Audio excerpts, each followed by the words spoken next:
আমি তো দুনিয়ার লোককে শুধু গালাগালিই দিই,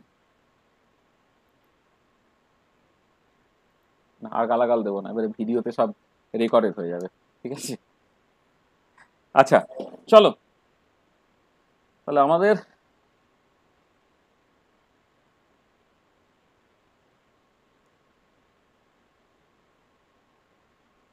সেমিস্টার 5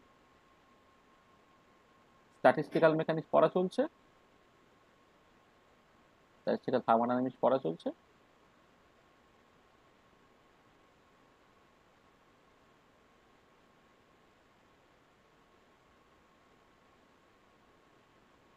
ঠিক আছে, আচ্ছা, ডেট হচ্ছে 11 তারিখ। আজকে লেকচার 10। আচ্ছা, আজকের লেকচার আমরা মূলত যেটা আলোচনা করব সেটা হচ্ছে ব্যারোমেট্রিক ডিস্ট্রিবিউশন ল। এই ব্যারোমেট্রিক ডিস্ট্রিবিউশন লটা সেটা বিভিন্ন সময় বিভিন্ন জায়গায় থাকে। এটা জাস্ট কাইনেটিক থিওরি অফ গ্যাসেও তুমি পড়ে নিতে পারো, আর স্ট্যাটিস্টিক্যাল মেকানিক্সের মধ্যেও পড়তে পারে। আর ব্যারোমেট্রিক ডিস্ট্রিবিউশন ল এইটা নিয়ে আমাদের জাস্ট মূল আলোচনা চলবে এইটা। আর তার সাথে যদি আমার কিছুটা সময় থাকে তাহলে আমাদের থার্ড ল অফ থার্মোডাইনামিক্স সেই তার অ্যাপ্লিকেশন কিছু একটু বলার দরকার পড়ছে আর কি। জাস্ট মানে মানে মানে মোর অ্যাবাউট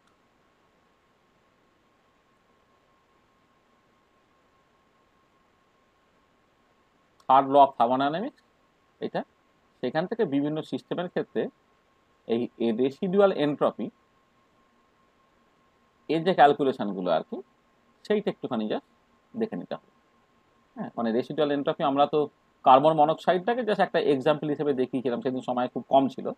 কিন্তু কিছু কিছু ক্ষেত্রে জলের ক্ষেত্রে রেসিডুয়াল এনট্রপি কেমন করে তুমি ক্যালকুলেট করবে, তারপরে ধরো তুমি একটা ডাইক্লোরো বেঞ্জিন, সেটা অর্থ মেটা প্যারা, তাদের ক্ষেত্রে রেসিডুয়াল এনট্রপি কেমন করে ক্যালকুলেট করবে, বা অন্যান্য অনেক সিস্টেম আছে নাইট্রিক অক্সাইড, এই সিস্টেমের ক্ষেত্রে হাইড্রোজেন, ন্যাচারাল যে হাইড্রোজেন যেখানে অর্থ প্যারা থাকে, তাদের ক্ষেত্রে রেসিডুয়াল এনট্রপি কী করে ক্যালকুলেট করবে, সেই সব জিনিসগুলো একটুখানি জাস্ট দেখার দরকার আছে আর সেটা কতটা সময় থাকবে তার উপরে নির্ভর করবে।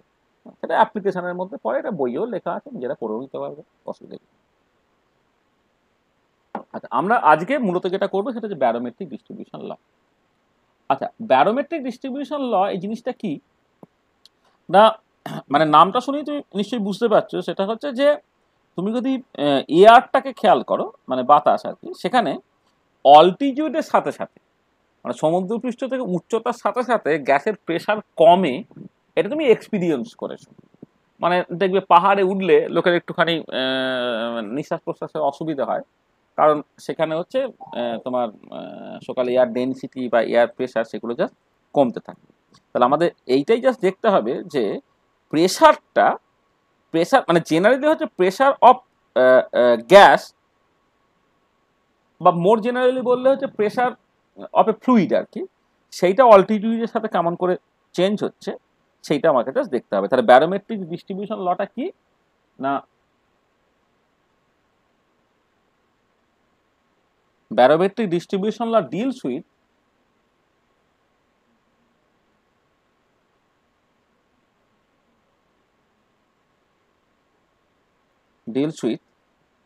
the variation of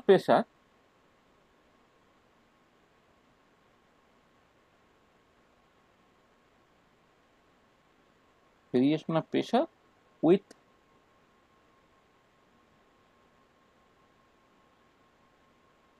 altitude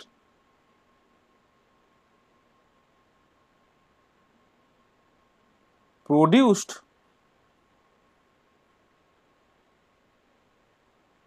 as a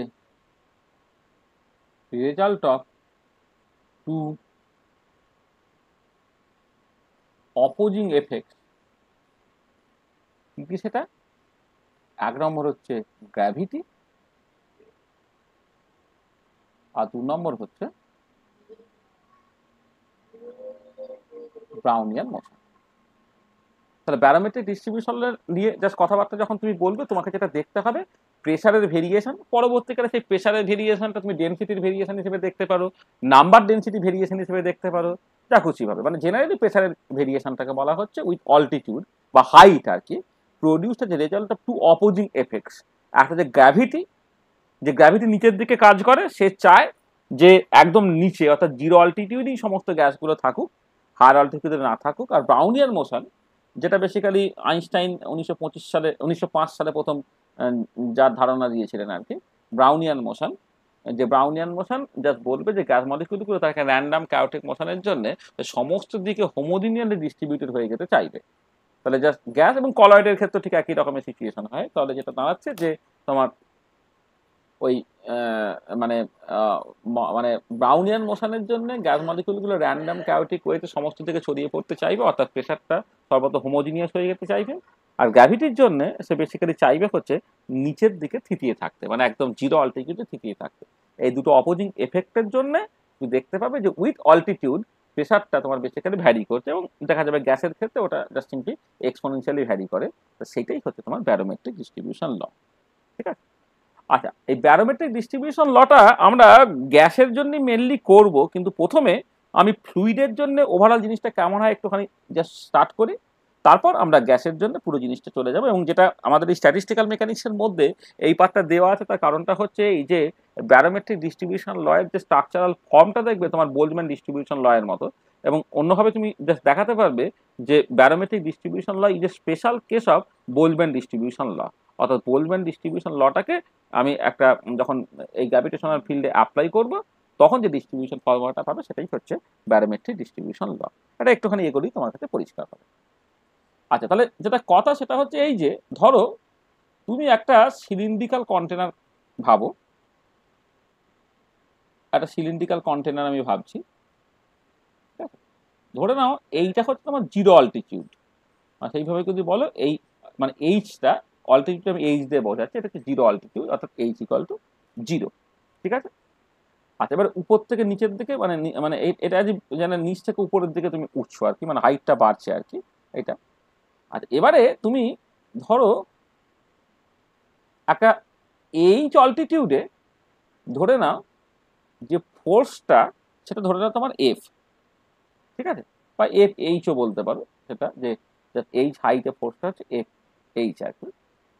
আচ্ছা, আর একটা হাইট আমি কনসিডার করছি, এই হাইটটা খুব ছোট হাইট, যেটা ধরে নাও এইচ প্লাস ডিএইচ, এইটা মানে এই হাইটটা প্লাস ডিএইচ, যেখানে তোমার ফোর্সটা একটু চেঞ্জ কিছু একটা হয়েছে, ধরে নাও এফ এইচ প্লাস ডিএফ লিখছি। আর এখানে প্লাস লিখছি তার মানে এমন নয় যে এইখানে তুলনায় এখানে ফোর্সটা তোমার বেড়ে গেল, ফোর্সটা কমেও যেতে পারে, কমে গেলে ডিএফটা নেগেটিভ হবে আর বেড়ে গেলে ডিএফটা তোমার পজিটিভ হবে। তার মানে জাস্ট যেটা আমি যেভাবে এঁকেছি যে জিরো অল্টিটিউড, হ্যাঁ, সেইখানে তোমার হয়তো মানে প্রেশার আমি পরে আলোচনা করবো, প্রেশার কত আছে বা ইত্যাদি ইত্যাদি আর কি। যেটা কথা হচ্ছে আমি প্রথমে ফোর্স দিয়ে পুরো ব্যাপারটাকে বলছি, তারপর ফোর্স পার ইউনিট এরিয়া করে দেবো, করে দিয়ে তোমার প্রেশারটাকে পেয়ে যাবে। আর এই যে ক্রস সেকশনের এরিয়া যেটা, মানে একটা ইউনিফর্ম সিলিন্ড্রিক্যাল কন্টেনার, তো ক্রস সেকশনাল এরিয়াটা এটা তুমি ধরে নাও জাস্ট সিম্পলি এ, এটা। আচ্ছা, তাহলে এই যে এইচ অল্টিটিউডে যে লেয়ারটা তুমি কনসিডার করছো, সেই লেয়ারে কতখানি ফোর্স কাজ করছে না, ফোর্স কাজ করতে হচ্ছে এই এই যে লেয়ারটা, তার উপরে যে সমস্ত মলিকুলগুলো আছে তাদের যে ওজনটা, সেটা বেসিক্যালি এর উপরে কাজ করবে। আর এইচ প্লাস ডিএইচ সেই অল্টিটিউডে তোমার যে লেয়ারটা তুমি কনসিডার করছো তার উপরে প্রেশার কি হবে, তার উপরে প্রেশার হচ্ছে যে এর উপরে যে যতটুকু পার্ট আছে, মানে এর উপরে তোমার যতটুকু পার্ট আছে আর কি, তারা শুধু এর উপরে তোমার জাস্ট বেসিক্যালি ফোর্সটাকে কাজ করবে। ফোর্স মানে তাদের বেসিক্যালি ওজন আর কি। ঠিক আছে। তার মানে ব্যাপারটা কিরকম দেখো, যে যে যখন তুমি জাস্ট এই এই এফএইচ এবং এফএইচ প্লাস ডিএফ এদের মধ্যে ডিফারেন্সটাকে ক্যালকুলেট করবে, সেটা বেসিক্যালি হচ্ছে এই যে এইটুকু জায়গার মধ্যে যে মাসটা আছে তার যে ওজন, সেই ওজনটা এই এই এইচ হাইটে যে লেয়ারটা আছে তার উপরে পড়ছে, কিন্তু এইচ প্লাস ডিএইচ তার উপরে পড়ছে না। তার মানে এই যে ডিএফ যেটা আমি বলছি, ডিএফটা এইটা, সেটা কি হবে না, ডিএফটা প্রথম কথা হচ্ছে দেখো একটা জিনিস খুব ন্যাচারালি তুমি বুঝতে পারছো যে গ্র্যাভিটি কিন্তু উপর থেকে নিচের দিকে কাজ করে, গ্র্যাভিটেশনাল ফোর্সটা কিন্তু উপর থেকে নিচের দিকে কাজ করে। তাহলে তোমার পরিষ্কার যেটা কথা সেটা হচ্ছে যে ফোর্সটা উপর থেকে নিচের দিকে তোমার কাজ করবে, এবং যেটা এইচ অল্টিটিউডে যে লেয়ারটা তুমি কনসিডার করছো তার উপরে যে ওজনটা পড়বে সেটা হচ্ছে এই লেয়ারের উপরে যে আছে তারা সবটা। এবারে F plus H plus DH এই যে লেয়ারটা তার উপরে যে ফোর্সটা পড়বে বা যে ওজনটা পড়বে, সেটা হচ্ছে এর উপরে যে মাসটা আছে তার বেসিক্যালি ওজনটা। অবভিয়াসলি হচ্ছে এইখানে ফোর্সটা বেশি পড়বে, এইখানে ফোর্সটা কম পড়বে, অর্থাৎ ডিএফটা কিন্তু অ্যাকচুয়ালি নেগেটিভ হবে এইচ বাড়ার সাথে সাথে, মানে এইচ বাড়ার সাথে সাথে কিন্তু ফোর্সটা তোমার অ্যাকচুয়ালি বাড়বে না বা কমবে, সেখানে আমি মাইনাস ডিএফ দিয়ে লিখছি। এবং সেটা কি হবে, যদি এরিয়া অফ ক্রস সেকশন এ হয়, যদি এই হাইটটা তোমার ডিএইচ হয়, তাহলে এইটুকু জায়গার ভলিউম কত হয়ে গেল, এ ইন্টু ডিএইচ। আচ্ছা, এবার তাকে তুমি ডেনসিটি দিয়ে গুণ করবে, তাহলে এটা হচ্ছে ভলিউম ইন্টু ডেনসিটি মিলে তোমার মাস হয়ে গেল, তাকে জি দিয়ে তুমি গুণ করে দিলে। তাহলে এই যেটা হলো, এইটাই হচ্ছে তোমার বেসিক্যালি ওজনটা, মানে এই এইচ অল্টিটিউডে ফোর্স আর এইচ প্লাস ডিএইচ অল্টিটিউডে ফোর্সের যে ডিফারেন্সটা, সেটা হচ্ছে যে এই যে ছোট্ট সিলিন্ড্রিক্যাল সেলটা আছে তার যে যে মাস, তার যে ওজনটা, সেই ওজনটাই হচ্ছে এদের করসপন্ডিং ফোর্সের ডিফারেন্সের সঙ্গে সমান। এইটা হচ্ছে কি কি পয়েন্ট, যেটা দেখো এই জায়গাটা তুমি বুঝতে পেরেছো কিনা, কোনো অসুবিধা হলো কিনা, এটা পরিষ্কার তো? হ্যাঁ স্যার। ঠিক আছে। আচ্ছা, এবার হ্যাঁ বলো বলো। আরো বলুন, বুঝতে পারলাম না। এই তো মানে যেটা হচ্ছে যে আমি এইখানে ফোর্সটা হচ্ছে এফ, আর এইখানে ফোর্সটা হচ্ছে এফ প্লাস ডিএফ। তাহলে এইখানে ফোর্সটা আলাদা কেন? কারণ এই উপরে যে লেয়ারটা, হ্যাঁ পয়েন্টারটা দিয়ে স্যার দেখো দেখতে পাচ্ছ, এখন দেখতে পাওয়া যাচ্ছে, এখন দেখা যাচ্ছে না দেখা যাচ্ছে না? হ্যাঁ স্যার, হ্যাঁ, যেটা হচ্ছে এই যে এই এইচ অল্টিটিউডে, এইচ অল্টিটিউডে ফোর্স হচ্ছে এফ, আর এইচ প্লাস ডিএইচ অল্টিটিউডে ফোর্স হচ্ছে এফ প্লাস ডিএফ। এবারে কথা হচ্ছে ফোর্সের ডিফারেন্সটা কেন? কারণটা হচ্ছে এইচ অল্টিটিউডে তার উপরে যে মাসটা আছে সবের ওজন এর উপরে কাজ করবে, আর এইচ প্লাস ডিএইচ এ হচ্ছে এই লেয়ারের উপরে যে আছে তাদের মাসটা কাজ করবে। তার মানে এই লেয়ারের এই যে সিলিন্ডার, এই যে যেটা আমি দাগ দিয়ে চিহ্নিত করেছি, তাহলে এর যে মাসটা আছে তার যে ওজনটা নিচের লেয়ারে পড়ছে, উপরের লেয়ারে পড়ছে না। তাহলে উপরের লেয়ারে অ্যাকচুয়ালি ওজনটা বা ফোর্স অ্যাপ্লাইড যেটা, সেটা অনেকটা কম হবে, এবং সেটা হচ্ছে মাইনাস ডিএফ দিয়ে এক্সপ্রেস করছে। সেটা কতটা না, এই যে সিলিন্ড্রিক্যাল সেলটা তোমার আছে তার যে ওজনটা, সেইটার জন্য যে তফাৎটা হয় সেটা। এবার এর ওজনটা কত হবে না, এরিয়া অফ ক্রস সেকশন যদি এ হয় আর হাইটটা হচ্ছে ডিএইচ হলে, তাহলে এ ইন্টু ডিএইচ যেটা, সেটা হয়ে গেল এই সিলিন্ড্রিক্যাল সেল যেটা তার ভলিউমটা, ভলিউমকে আমি তার ডেনসিটি দিয়ে গুণ করলাম, ভলিউম ইন্টু ডেনসিটি মিলে হয়ে গেল মাসটা, তাকে জি দিয়ে গুণ করলাম, সেটা হয়ে গেল ওজনটা। তাহলে মাইনাস ডিএফটা হচ্ছে এ ডিএইচ রো ইন্টু জি। এখন পরিষ্কার? হ্যাঁ স্যার। আর তাহলে ডিএফ বাই এটা কত হবে না, মাইনাস রো জি ডিএইচ হলো এইটা, মানে মাইনাসটা এদিকে পাঠিয়ে দিয়েছি আর এটা এখানে ভাগ করে দিয়েছি। আচ্ছা, এবারে দেখো এই ফোর্সের চেঞ্জ পার ইউনিট এরিয়া, সেটাই কি হবে, সেটা বেসিক্যালি ডিপি হবে, সেটা হচ্ছে মাইনাস রো জি ডিএইচ ডিপিটা। তাহলে আমি এই ফোর্সের ডিফারেন্সটাকে তার প্রেসারের ডিফারেন্স দিয়ে রিপ্লেস করলাম, ডিপিটা হয়ে যাচ্ছে মাইনাস, ও আচ্ছা এইচ নয়, এটা ডিএইচ, সরি। আমি ফোর্সের যে ডিফারেন্সটা সেটাকে প্রেসারের ডিফারেন্স দিয়ে এক্সপ্রেস করলাম, এবং দেখো তুমি ডিফারেন্সিয়াল ফর্মে কি পেলে, dp equal to minus rho g into dh, এটা আমি পেলাম। আচ্ছা, এবারে এইখান থেকে আমি দুটো কেস দেখছি। কেস ওয়ানটা হচ্ছে ফর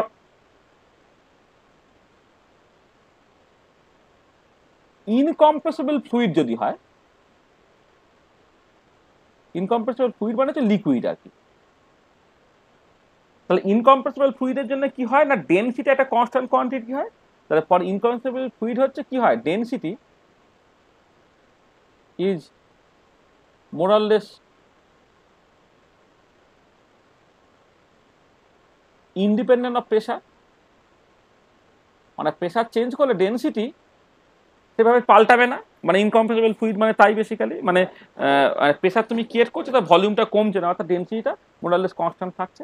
তখন কি দাঁড়াবে, তখন দেখা এই যে ডিপিটা যেটা হচ্ছে minus rho g into DH তুমি বলছো, এখানে রোটা হচ্ছে কনস্ট্যান্ট, তার মানে যেটা দাঁড়াচ্ছে এখন, তখন তুমি ইন্টিগ্রেট করছো, এই যখন জিরো তখন ধরে নেওয়া প্রেশারটা পি জিরো, আর যখন অল্টিটিউডে এইচ তখন ধরে নেওয়া প্রেশারটা তোমার পি, তাকে এটা দাঁড়াচ্ছে পি মাইনাস পি জিরো, সেটা হচ্ছে minus rho g into H, মানে পি মানে এখানে এইচ অল্টিটিউডে প্রেশারটা আর কি, এটা আমি জাস্ট পি দিয়ে সেটাকে এক্সপ্রেস করছি। সেখান থেকে তুমি কি দেখতে পাচ্ছ, পি সমান হয়ে গেল P0 minus rho g into H. তাহলে একটা লিকুইডের জন্য হাইটের সঙ্গে সঙ্গে প্রেসার সেটা কি হয় না, সেইটা দেখো তোমার একদমই ওটা লিনিয়ারলি ডিক্রিজ করছে। মানে তুমি যদি এদিকে প্রেসারটাকে প্লট করো, এদিকে হচ্ছে এইচটাকে প্লট করো, তাহলে এইচ যখন 0 তখন প্রেসারটা হচ্ছে তোমার P0, তারপর এটা তোমার লিনিয়ারলি কমছে এবং একটা সার্টেন হাইটে গিয়ে তোমার প্রেসারটা বেসিক্যালি তোমার 0 হয়ে যাচ্ছে। তাহলে এই করসপন্ডিং এই হাইটটা কত হবে না, দেখো জাস্ট মানে কখন হোয়েন P ইকুয়াল টু 0 অর্থাৎ প্রেসারটা যখন 0 হয়ে যাচ্ছে, then P0 equal to rho g h হচ্ছে, অর এইচটা হচ্ছে P0 বাই রো ইন্টু জি হচ্ছে। অর্থাৎ একটা হাইট, যে হাইটে গিয়ে তোমার প্রেসারটা 0 হয়ে যাবে, সেই হাইটটা হয়ে যাচ্ছে কত না P0 বাই রো ইন্টু জি।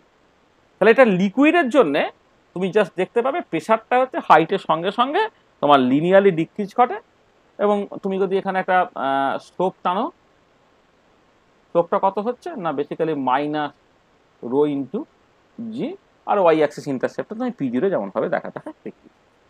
আচ্ছা, এইটাকে ঠিক ব্যারোমেট্রিক ডিস্ট্রিবিউশন ল বলে না, তুমি এই জায়গা থেকে শুরু করলে বটে। এইটা জাস্ট বেসিক্যালি এই হাইড্রোস্ট্যাটিক প্রেসারের যে এক্সপ্রেশন আর কি, যে তুমি জানো যে হাইটের সঙ্গে সঙ্গে কেমন করে প্রেসার পাল্টায় আর কি, এটা হাইড্রোস্ট্যাটিক ল বেসিক্যালি। হ্যাঁ, মানে হাইড্রোস্ট্যাটিক ল তোমরা পড়েছো। হ্যাঁ, সেই রকম ভাবে তুমি যেটাকে বলতে পারে, এইটাকে কিন্তু কেউ তোমাকে ব্যারোমেট্রিক ডিস্ট্রিবিউশন ল বলবে না। মানে ব্যারোমেট্রিক ডিস্ট্রিবিউশন ল মানে বেসিক্যালি হচ্ছে তোমার গ্যাস বা কোনো একটা ভেপার, যেক্ষেত্রে তোমার প্রেসার মানে ডেনসিটিটা সেটা অল্টিটিউড বা প্রেসারের উপরে ডিপেন্ড করে। সেই জন্যে তুমি যখন এইখানে এই যে ইন্টিগ্রেট করার সময় রোটাকে ইন্টিগ্রেশনের বাইরে বের করে নিয়ে চলে এলে, কেন পারলে? কারণ রোটা হচ্ছে হাইট বা প্রেসার ইন্ডিপেন্ডেন্ট বলে, ঠিক আছে? তো সেহেতু রোটা যদি প্রেসারের উপর ডিপেন্ড করতো, তখন কিন্তু তুমি এই ইন্টিগ্রেট করার সময় এটাকে ইন্টিগ্রেশনের বাইরে আনতে পারতে না, ঠিক আছে?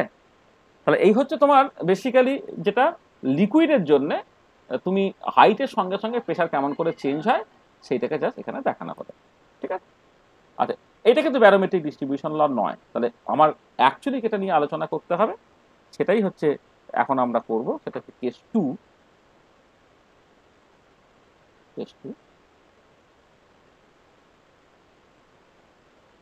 সেটা হচ্ছে ফর,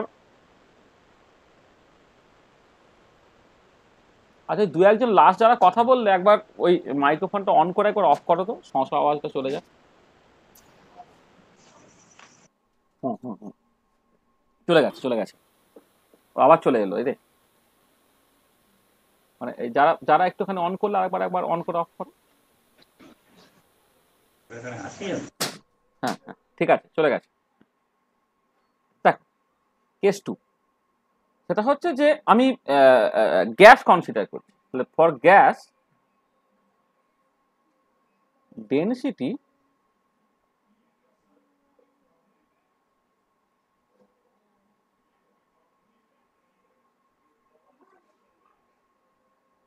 density is a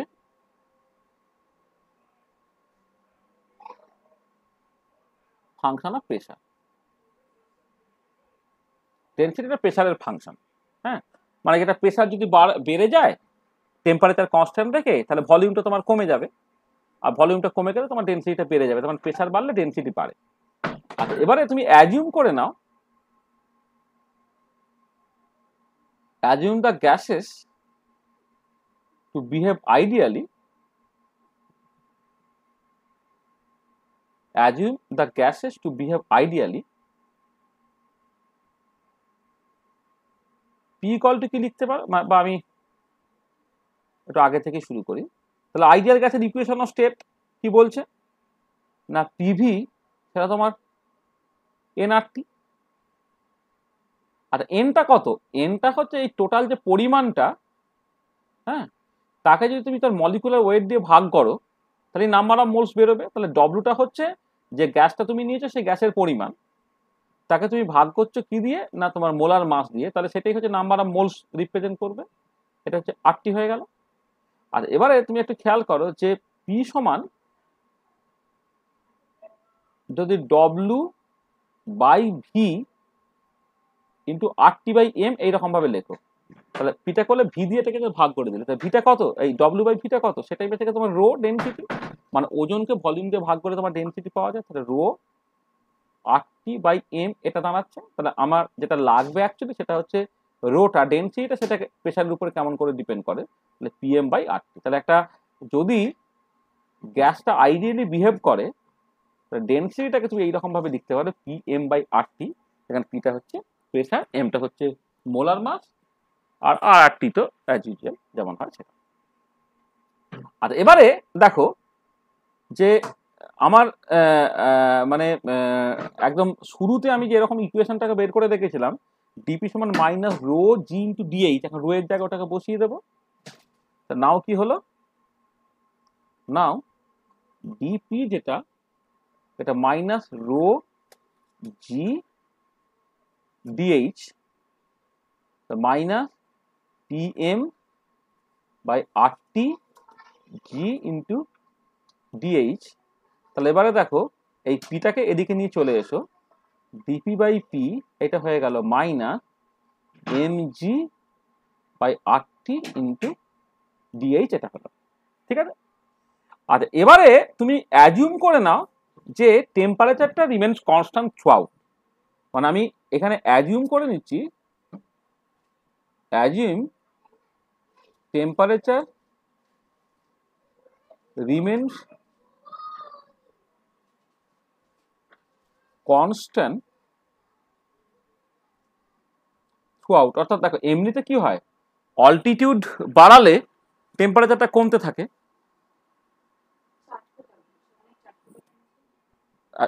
এক সেকেন্ড ধরো তো একটুখানি।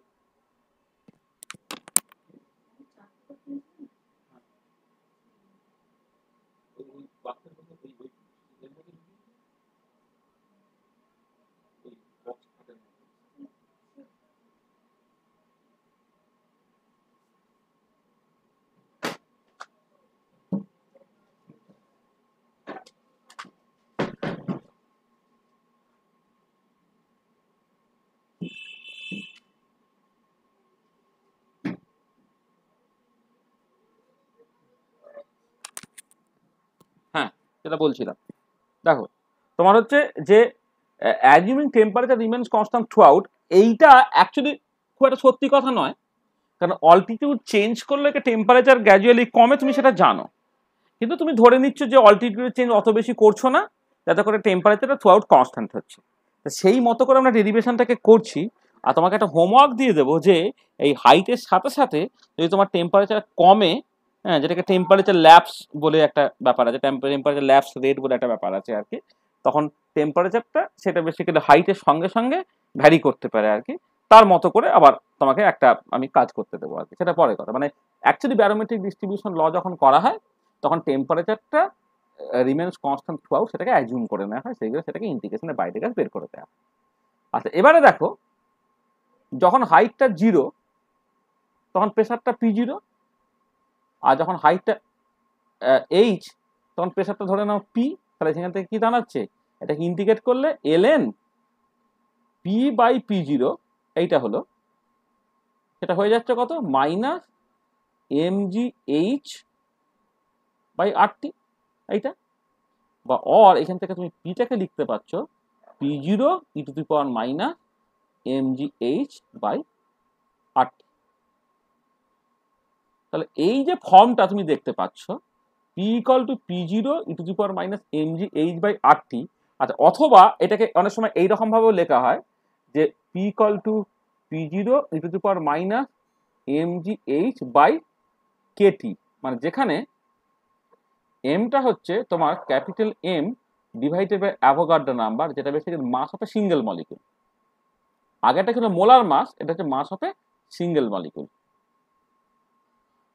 আচ্ছা মানে বেসিক্যালি যেটা করা হয়েছে যে এইটা করলে, আর ইউনিভার্সাল গ্যাস কনস্ট্যান্ট যেটা, সেটা basically Boltzmann constant into Avogadro number, সেই দুটোকে যদি তুমি কাজে লাগাও তাহলে এই যে ক্যাপিটাল mgh বাই RT সেটাকে তুমি স্মল mgh বাই KT এইরকম ভাবে লিখতে পারো, দুটো একই জিনিস বেসিক্যালি।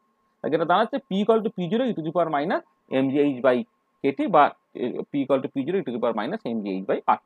তাহলে এই যে ফর্মটা তুমি পাচ্ছ সেটাই হচ্ছে তোমার চেনা ফর্ম অফ দা ব্যারোমেট্রিক ডিস্ট্রিবিউশন ল। তাহলে এই যে ইকুয়েশনটা তুমি পেয়েছো, হ্যাঁ এই যে ইকুয়েশনটা, সেটাই হচ্ছে তোমার barometric distribution law. This is the popular form of the barometric distribution law. এটাকে এইরকম ভাবে লিখতে পারো বা এইরকম ভাবে তুমি লিখতে পারো। তাহলে দেখো মানে ব্যাপারটা কিরকম, যে মানে ব্যারোমেট্রিক ডিস্ট্রিবিউশন ল তোমায় যেটা বলছে যে কনস্ট্যান্ট টেম্পারেচারে প্রেশারটা অল্টিটিউডের সঙ্গে এক্সপোনেনশিয়ালি ডিকে করছে। তার মানে pressure ডিকেজ exponentially with altitude at constant temperature। এটা ব্যারোমেট্রিক ডিস্ট্রিবিউশন ল যেটা তোমার বলছে সেটা হচ্ছে এই যে pressure ডিকেজ exponentially with altitude at constant temperature. মানে তুমি যদি প্লট করো,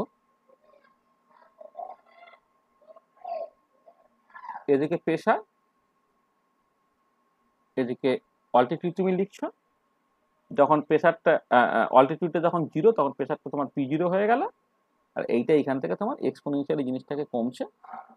হ্যাঁ, এটা কখন না তোমার ফিক্সড গ্যাস তোমাকে ইউজ করতে হচ্ছে, মানে যাতে করে মোলার মাসটা ফিক্স থাকে আর টেম্পারেচারটা যখন ফিক্স থাকছে তখন তখন P0 পিটা যখন এইচটা 0 তখন P0, তারপর সেটা এক্সপোনেনশিয়ালি ডিকে করছে। তাহলে এই হচ্ছে তোমার বেসিক্যালি মানে প্রেসারের ভেরিয়েশন উইথ অল্টিটিউড। তাহলে এইটাকেই আমি জাস্ট মানে ব্যারোমেট্রিক ডিস্ট্রিবিউশন ল বলছি। ঠিক আছে, তাহলে মেন জায়গাটা হচ্ছে এইটা, যে তুমি জাস্ট ব্যারোমেট্রিক ডিস্ট্রিবিউশন লয়ে তুমি ডেরিভেশনটাকে করছো।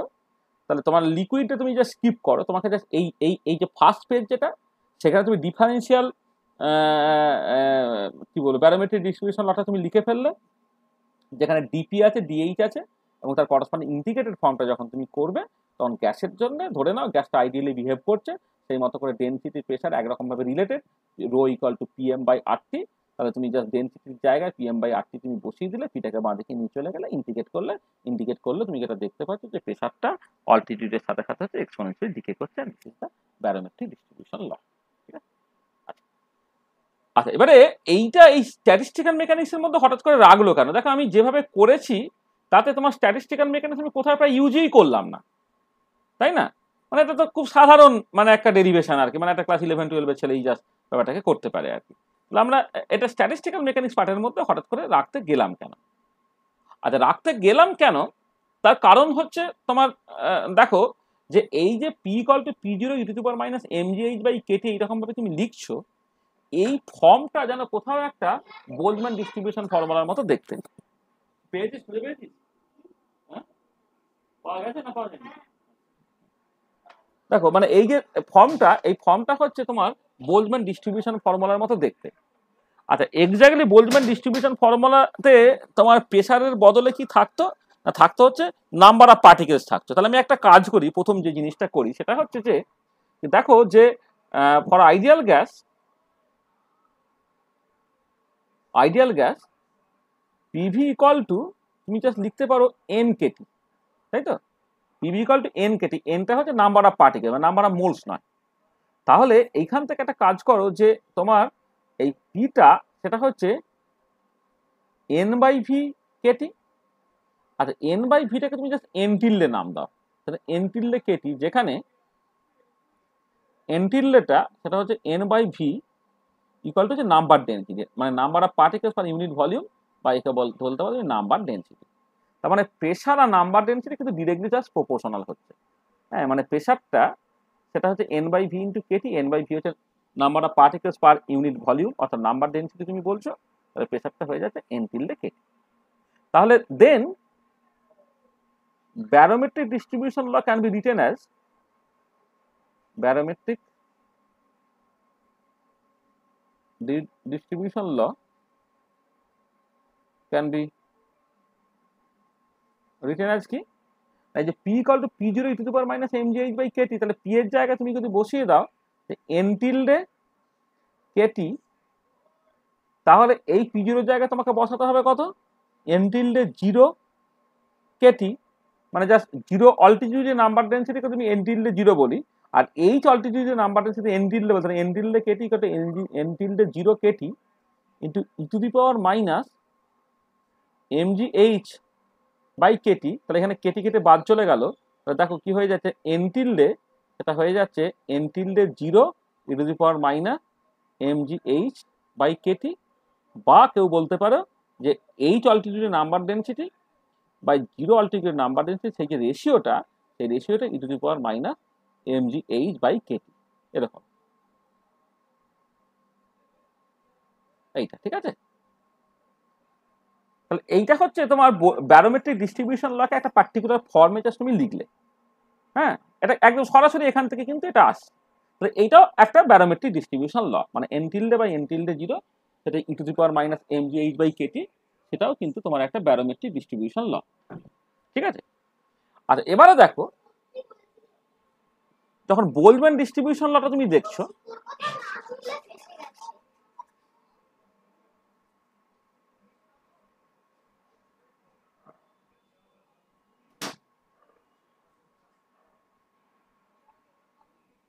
বোলম্যান ডিস্ট্রিবিউশন ল বন্ধ করবে না এটা।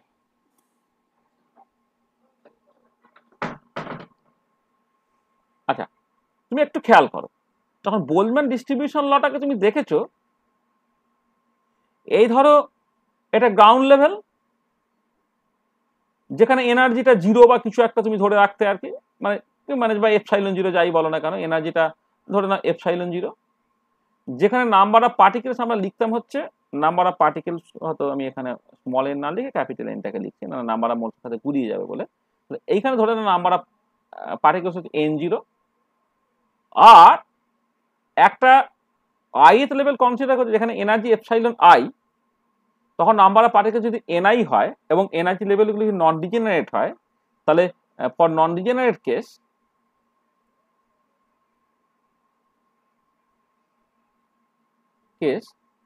তুমি কি লিখতে পারো, ith লেভেলের number of particle by ground লেভেলের নাম্বার অফ পার্টিকেল, সেটা হচ্ছে ই to the power minus delta epsilon I by KT, যেখানে ডেল্টা এপসাইলন আইটা সেটা হচ্ছে ith লেভেলের এনার্জি মাইনাস গ্রাউন্ড লেভেলের এনার্জি। আচ্ছা এবারে তুমি উভয় পক্ষে ভলিউম দিয়ে ভাগ করে দিতে পারো, ভলিউম দিয়ে ভাগ করে দিলে তুমি এটাকে লিখতে পারছো NI tilde by n0 tilde, সেটা তুমি লিখতে পারো E to the power minus delta epsilon I by KT, যেখানে এই এন টিল্ডেটা তোমার basically N by V, total number of পার্টিকেলসকে তুমি জাস্ট ভি দিয়ে ভাগ করে দিচ্ছ। তাহলে এই যে ফর্মটা, এটা বেসিক্যালি তোমার বোলম্যান ডিস্ট্রিবিউশন ল। আচ্ছা এবার আমাদের কেসে কি হচ্ছে না, আমাদের কেসে এই যে এপসাইলন 0টাকে তুমি এইরকম করে ভাবো যে এর ক্ষেত্রে তোমার একটা অ্যাভারেজ কাইনেটিক এনার্জি পার্ট আছে, একটা অ্যাভারেজ পোটেনশিয়াল এনার্জি পার্ট আছে, মানে মানে আমি যখন মানে এখানে যখন এনার্জিটাকে লিখছি, এমনি এনার্জিটা কি না, তোমার এই ক্লাসিক্যাল সিস্টেমের ক্ষেত্রে সেটা বেসিক্যালি একটা average kinetic energy, average potential energy, সেইটা তোমার এনার্জি রিপ্রেজেন্ট করছে, ঠিক আছে। তাহলে এবারে অ্যাট 0 অল্টিটিউড, অর্থাৎ যখন এইচটা ইকুয়াল টু 0, তখন এনার্জিটাকে তুমি লিখতে পারছো 0 অল্টিটিউডে এনার্জি প্লাস পোটেনশিয়াল এনার্জি আর 0 অল্টিটিউড, আর at an altitude h এনার্জিটাকে যদি এপসাইলন বলো, সেটা কত হবে, সেটা হচ্ছে average kinetic energy at H altitude plus average potential energy at H altitude. তাহলে দেন এই যে এনার্জি গ্যাপটা ডেল্টা এপসাইলন, সেটা কত হবে, এপসাইলন এইচ মাইনাস এপসাইলন 0, সেটা কি হচ্ছে না average energy at H altitude minus, আচ্ছা অ্যাভারেজ মানে টেম্পারেচারের সাথে গুলিয়ে যেতে পারে, বুঝলে, আমি এইটাকে না আমি একটুখানি মানে ওই টেম্পারেচার তো ক্যাপিটাল টি দিয়ে এক্সপ্রেস করবো, এখানে টেম্পারেচার বারবার ইউজ হবে, তুমি কাইনেটিক এনার্জিটাকে এমনি কাইনেটিক এনার্জিকে টি দিয়ে পোটেনশিয়ালকে ভি দিয়ে লিখে তার বদলে কাইনেটিক এনার্জি কেই লিখছে, পোটেনশিয়াল এনার্জি পি লিখছে,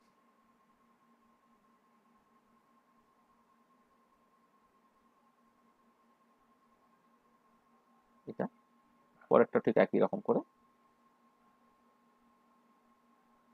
কাইনেটিক এনার্জির অ্যাভারেজ মাইনাস কাইনেটিক এনার্জির অ্যাভারেজ অ্যাট জিরো অল্টিটিউড, সেই একটা পার্ট রইল, প্লাস হচ্ছে potential energy average at H altitude minus potential এনার্জির অ্যাভারেজ অ্যাট জিরো অল্টিটিউড, এইটা হলো। আচ্ছা দেখো কাইনেটিক এনার্জিতে কি হয়, কাইনেটিক এনার্জিতে তোমার বেসিক্যালি 3/2 কেটি হয়, তাই না? মানে অ্যাভারেজ কাইনেটিক এনার্জিটা কত হয়, অ্যাভারেজ কাইনেটিক এনার্জি পার মলিকুল সেটা 3/2 কেটি হয়। তার মানে এবার টেম্পারেচার যদি কনস্ট্যান্ট থাকে তাহলে এই পার্টটা কত হবে, জিরো হয়ে যাবে। এটা কখন না, when temperature remains constant through out, তাহলে একটা গ্যাসিয়াস সিস্টেমের ক্ষেত্রে অ্যাভারেজ কাইনেটিক এনার্জিটা হচ্ছে 3/2 কেটি। টেম্পারেচার এবারে যেহেতু জিরো অল্টিটিউড যা টেম্পারেচার, এইচ অল্টিটিউডে একই টেম্পারেচার আমি ধরে নিচ্ছি, তাহলে টেম্পারেচারের চেঞ্জ না হলে এই যে পার্টটা, এই পার্টটা তোমার বেসিক্যালি জিরো হয়ে গেল।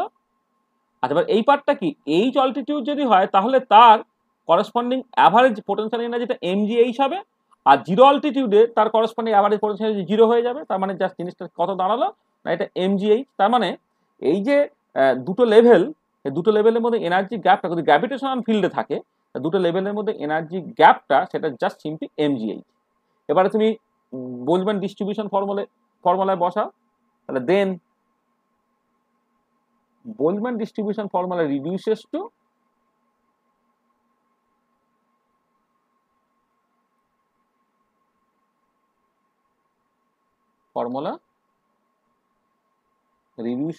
কি হবে,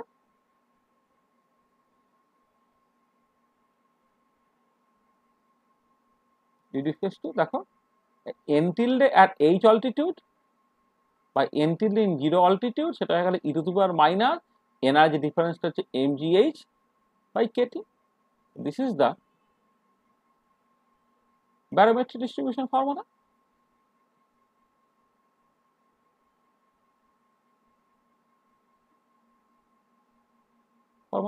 মানে পরের লাইনে তুমি জাস্ট যেটা করতে পারো, ভলিউম দিয়ে উপর নিচে গুণ করে দিয়ে তুমি এটাকে প্রেসারের সঙ্গে যা সমান করে দিতে পারো, মানে কিছু ব্যাপার মানে মানে বা অন্যভাবে বলতে গেলে যে নাম্বার ডেনসিটি যে রেশিওটা, সেটাই তোমার বেসিক্যালি প্রেসারের রেশিও, মানে এইচ অল্টিটিউডের প্রেসার বাই গ্রাউন্ড লেভেলের প্রেসার, মানে জিরো অল্টিটিউডের প্রেসার, সেটা হচ্ছে ই to the power minus mgh by KT. মানে এটা তো যেমন করে প্রেসার থেকে নাম্বার ডেনসিটিতে গিয়েছিলাম, তেমন নাম্বার ডেনসিটি থেকে প্রেসারও তুমি একই রকমভাবে চলে আসতে পারো। অর্থাৎ যে traditional form of the barometric distribution law, সেটা কিন্তু তুমি পরিষ্কার দেখো বোলম্যান ডিস্ট্রিবিউশন ফর্মুলা থেকে এনে দিতে পারলে।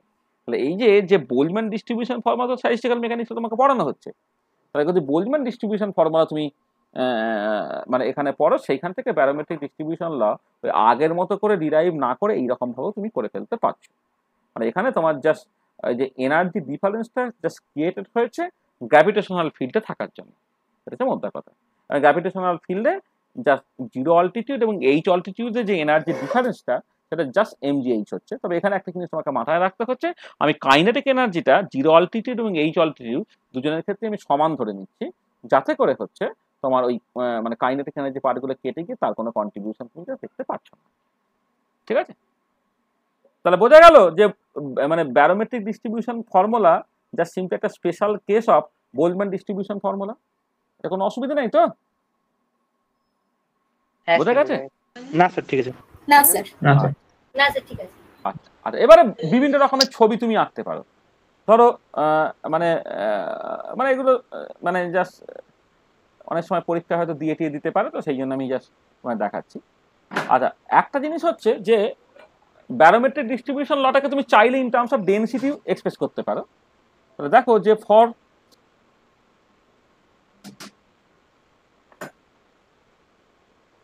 আইডিয়াল গ্যাস আমি দেখালাম কি ডেনসিটি রোটা হচ্ছে পিএম বাই আরটি, এইটা। তাহলে দেন ব্যারোমেট্রিক ডিস্ট্রিবিউশন ল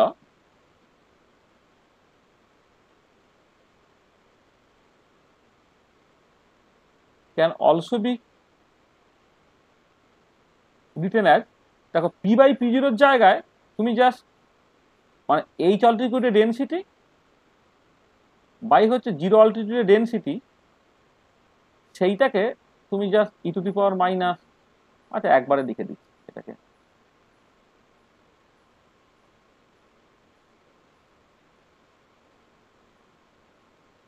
সেটা হচ্ছে জিরো অল্টিটিউডের ডেন্সিটিটা, সেটা হচ্ছে এইচ অল্টিটিউডের ডেন্সিটিটা, জিরো অল্টিটিউডের density into E to the power minus mgh by KT, এরকমভাবে তুমি লিখতে পারবে। মানে কিছুই না, যেহেতু প্রেশারের টার্মসে তোমার অলরেডি ছিল, আর প্রেশার আর ডেন্সিটি একে অপরের সঙ্গে প্রপোর্শনাল, তুমি বুঝতে পারছো, বসালেই হচ্ছে তুমি এই ব্যারোমেট্রিক ডিস্ট্রিবিউশন লটাকে in terms of density express করতে পারো। তার মানে ব্যারোমেট্রিক ডিস্ট্রিবিউশন লটা হচ্ছে in terms of pressure, in terms of number density, in terms of mass density বিভিন্ন রকমভাবে এক্সপ্রেস করতে পারো। তাহলে এটা আর একটা জায়গা যেটা তুমি দেখে নিলে। আচ্ছা, আর কি তুমি দেখতে পারো? আর একবার ওই তোমরা যারা যারা কথা বললে একবার মাইক্রোফোন অন করে অফ করো না, আবার এই আওয়াজটা আসছে শশাটা। হ্যাঁ, আবার চলে এলো, আবার আরেকবার। হ্যাঁ, ঠিক আছে, ঠিক আছে। তাই বাবা, কি হলো? ঠিক আছে। আচ্ছা দেখো, যে এই যে আমি ছবিটাকে এঁকেছিলাম না, একটা ছবি এঁকেছি, যে ছবিটা হচ্ছে জাস্ট প্রেসার ভার্সেস অল্টিটিউডের ছবি। আচ্ছা, এবারে আমি দুটো কাজ করছি। একটা হচ্ছে যে দুটো ডিফারেন্ট টেম্পারেচারে ব্যারোমেট্রিক ডিস্ট্রিবিউশন লটা কেমন হচ্ছে আমি দেখতে চাইছি আর কি। মানে ব্যারোমেট্রিক ডিস্ট্রিবিউশন ল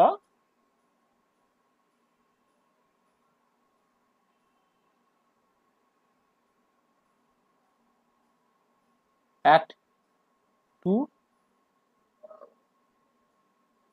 different temperature, সেটা একটু দেখতে চাইছি। আচ্ছা দেখো, ফর্মুলাটা তোমার এইটা তো, পিএইচটা হচ্ছে P0 e to the power minus mgh by kT. আচ্ছা আমি দেখো, এই প্রথমে পি লিখছিলাম, এখন হঠাৎ করে পিএইচ লিখতে আরম্ভ করেছি।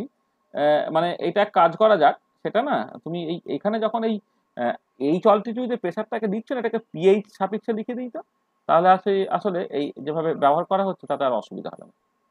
হ্যাঁ, এটা হচ্ছে just pH.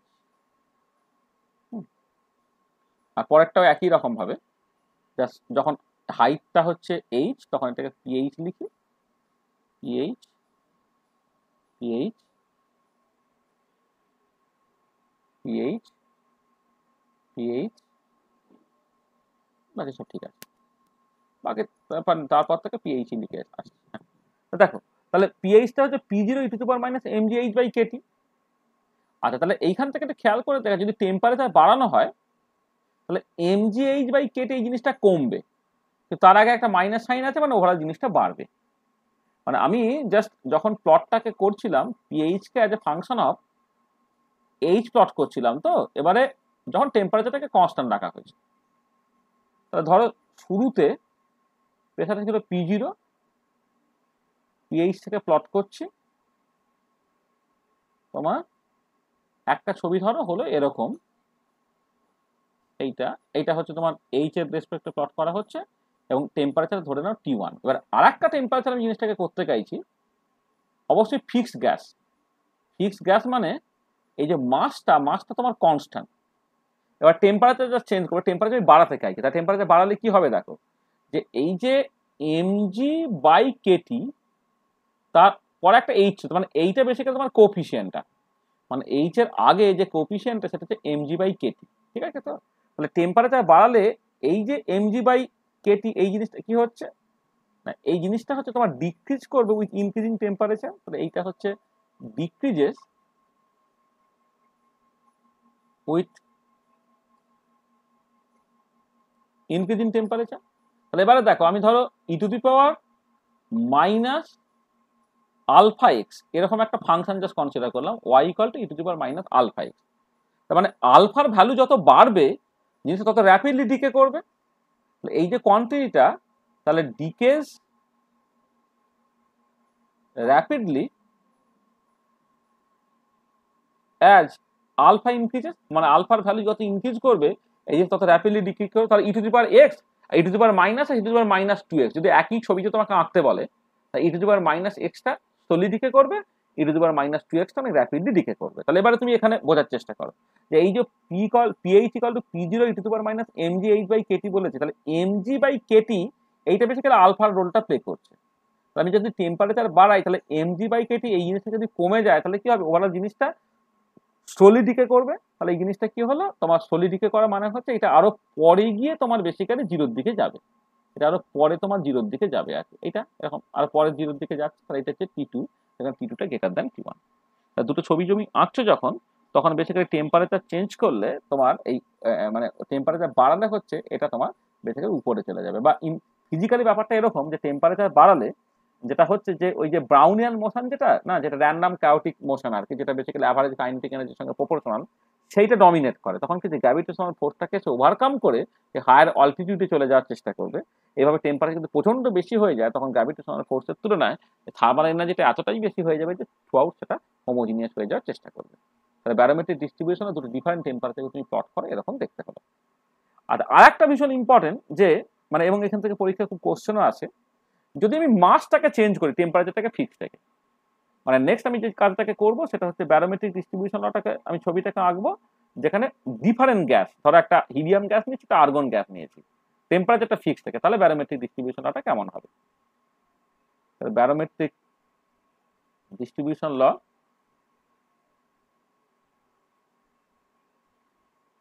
For two different gases, এইটা সেটা দেখতে চাইছি। টেম্পারেচারটা অবশ্যই ফিক্স রাখা হবে। আচ্ছা, এটা নতুন করে বোঝার কিছু নেই, মানে আগেরটা কিন্তু তুমি বুঝে থাকো, এখন অটোমেটিক্যালি বুঝে যাবে। দেখো এই যে mg/kT, যেটা বেসিক্যালি ওই যে এইচ এর আগে যে এক্সপোনেনশিয়াল কোফিসিয়েন্টটা, তাহলে মাস বাড়ালে কি হবে, mg/kTটা বেড়ে গেল এখন। তাহলে mg/kT যদি বেড়ে যায়, অর্থাৎ আলফা যদি বেড়ে গেছে, তত র্যাপিডলি ডিকে করবে। তার মানে যখন তুমি এই পিএইচটাকে মানে প্রেশারটাকে এইচ এর রেসপেক্টে প্লট করছো, তাহলে আমি দুটো ছবি, ধরো একই রকমের দুটো ছবি এঁকে দিচ্ছি, একটা ছবি, এই একটা ছবি, মানে ছবিটা বাজে হচ্ছে,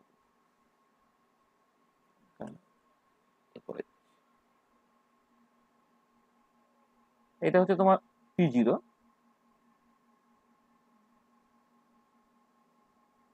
একটা পার্ট ধরো, এই এক্সপোনেনশিয়াল ধরো, হ্যাঁ। এবারে এইটা যদি m1 হয়, এইটা যদি m2 হয়, তাহলে হচ্ছে তোমার m2 গ্রেটার দ্যান m1। এখানে টেম্পারেচারটা কিন্তু ফিক্স রেখে দেওয়া হয়েছে। মানে মাস যত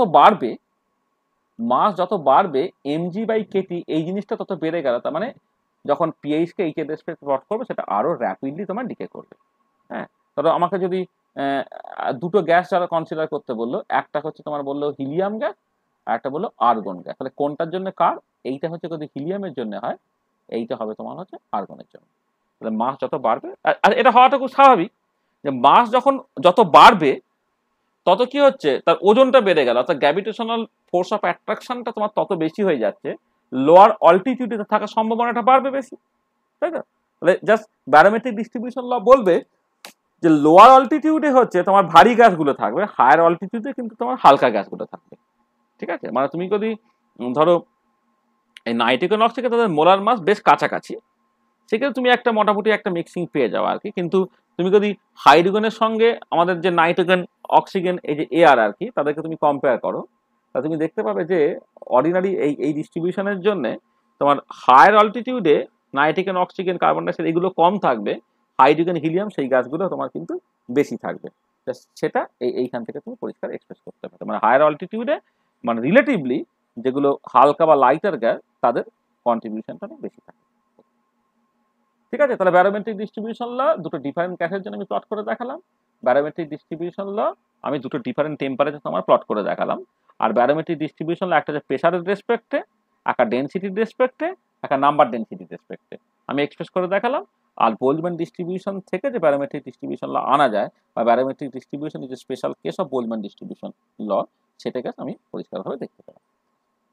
আচ্ছা, এখানে একটা জিনিস বলি, অনেক সময় না যখন নিউমেরিক্যাল প্রবলেম বা ইত্যাদি করতে হয়, তোমায় বললো যে সমুদ্রপৃষ্ঠে বা সি লেভেলে একটা প্রেসার বলে দেওয়া আছে 1 অ্যাটমসফিয়ার, বললো কোন হাইটে এয়ারের প্রেসারটা এই সি লেভেলে যে প্রেসার থাকে তার অর্ধেক হবে। এরকম একটা প্রবলেম তোমাকে বললো, তোমাকে একটা হাইট ক্যালকুলেট করতে বলছে, যে হাইটে প্রেসারটা তোমার বেসিক্যালি ওই সি লেভেলে যে প্রেসার তার অর্ধেক হবে। তার মানে জাস্ট ধরো মানে এরকম প্রবলেমটা ক্যালকুলেট হাইট বা অল্টিটিউড যাই বলো, ক্যালকুলেট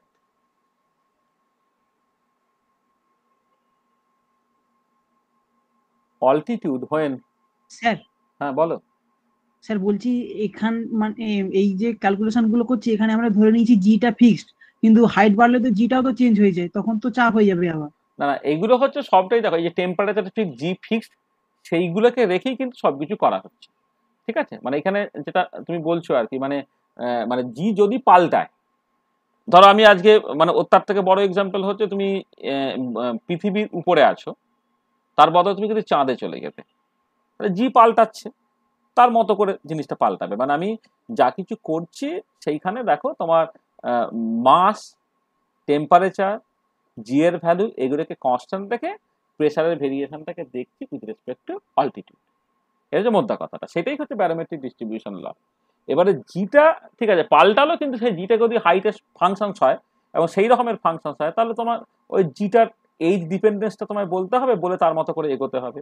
বা টেম্পারেচার যদি হাইটের উপরে ডিপেন্ড করে, তাহলে টেম্পারেচারের জাস্ট এইজ ডিপেন্ডেন্সটাকে বলতে হবে, করে সেখান থেকে এগোতে হবে। আমি জাস্ট অন্ততপক্ষে হাইট এবং টেম্পারেচার যে একে অপরের উপর ডিপেন্ডেন্ট এবং সেই মতো করে ব্যারোমেট্রিক ডিস্ট্রিবিউশনটা কেমন করে পাল্টাকে সেটা তোমায় করে দেখাচ্ছি। হ্যাঁ, একটু ওয়েট করো, জাস্ট করে দেখাবো।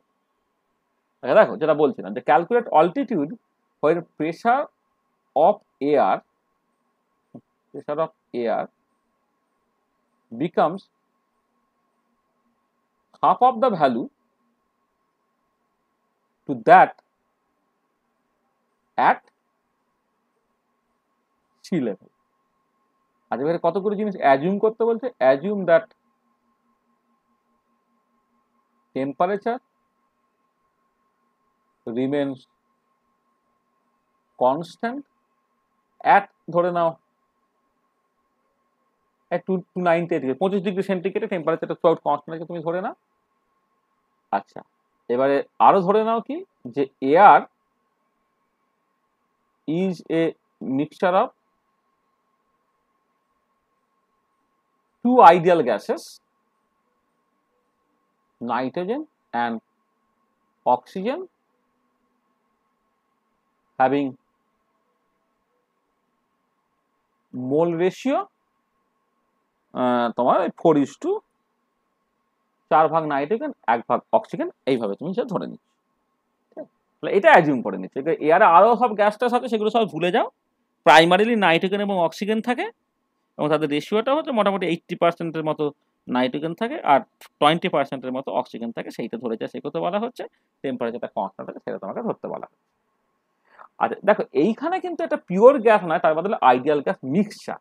এটা কিন্তু একটা মিক্সচার। তাহলে মিক্সচার যখন হবে, তুমি দেখো যখন তুমি এই ব্যারোমেট্রিক ডিস্ট্রিবিউশন লটাকে লিখেছিলে, ব্যারোমেট্রিক ডিস্ট্রিবিউশন ল থেকে একটা মোলার মাস তোমাকে ইউজ করতে হয়েছিল।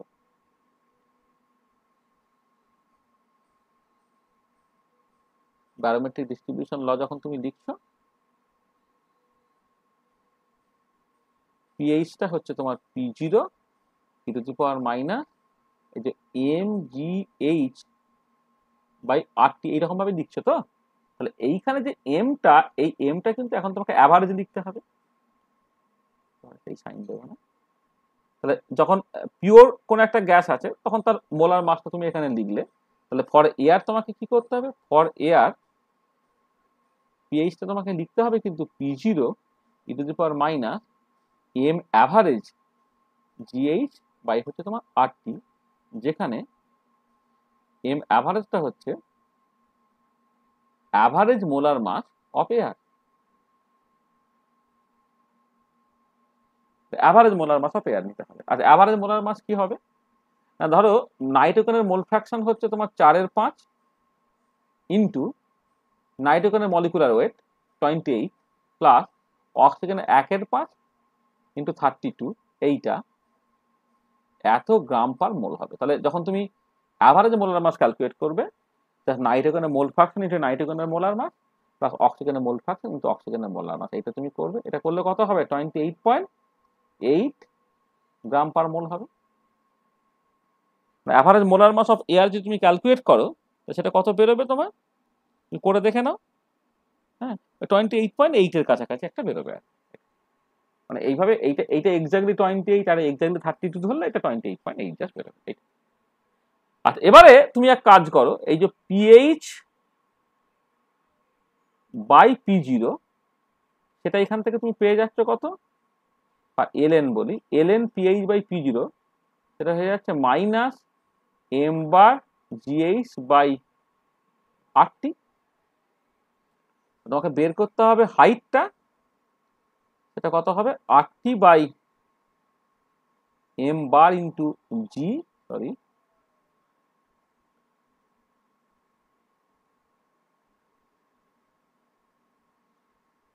rt by m bar into g into ln p0 by ph।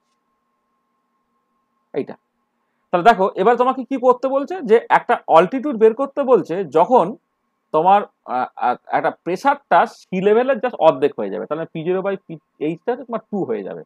সেটা কত হচ্ছে না, তুমি ধরো মিটারে গতি বের করো, 8.314 জুল পার কেলভিন পার মোল হলো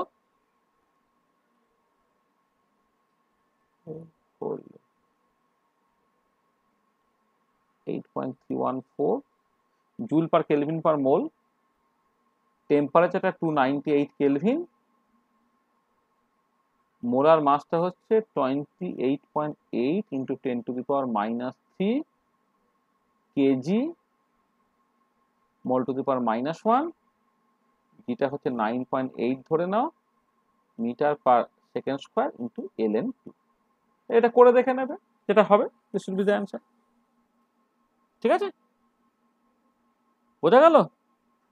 তাহলে একটা হাইট, যে হাইটে হচ্ছে তোমার বেসিক্যালি এটা তোমার প্রেসারটা তোমার সি লেভেলে যে প্রেসার তার জাস্ট অর্ধেক হয়ে যাবে, ঠিক আছে, সেইটার জন্য তোমাকে এটা করতে হবে। মানে এইভাবে তুমি মানে ক্যালকুলেশন করবে। তাহলে এখানে আমি যেটা একটু বলতে চাইলাম, এয়ার দিয়ে যদি কোনো একটা ক্যালকুলেশন হয় তখন কিন্তু মোলার মাসের জায়গায় তোমাকে অ্যাভারেজ মোলার মাস ক্যালকুলেট করতে হবে। অ্যাভারেজ মোলার ক্যালকুলেট করে তারপর যা পেতে হবে। ঠিক আছে, তাহলে দেখো, তাহলে এখন পর্যন্ত যা বললাম ব্যাপারটা পরিষ্কার? কারো কোথাও অসুবিধা আছে কিছু?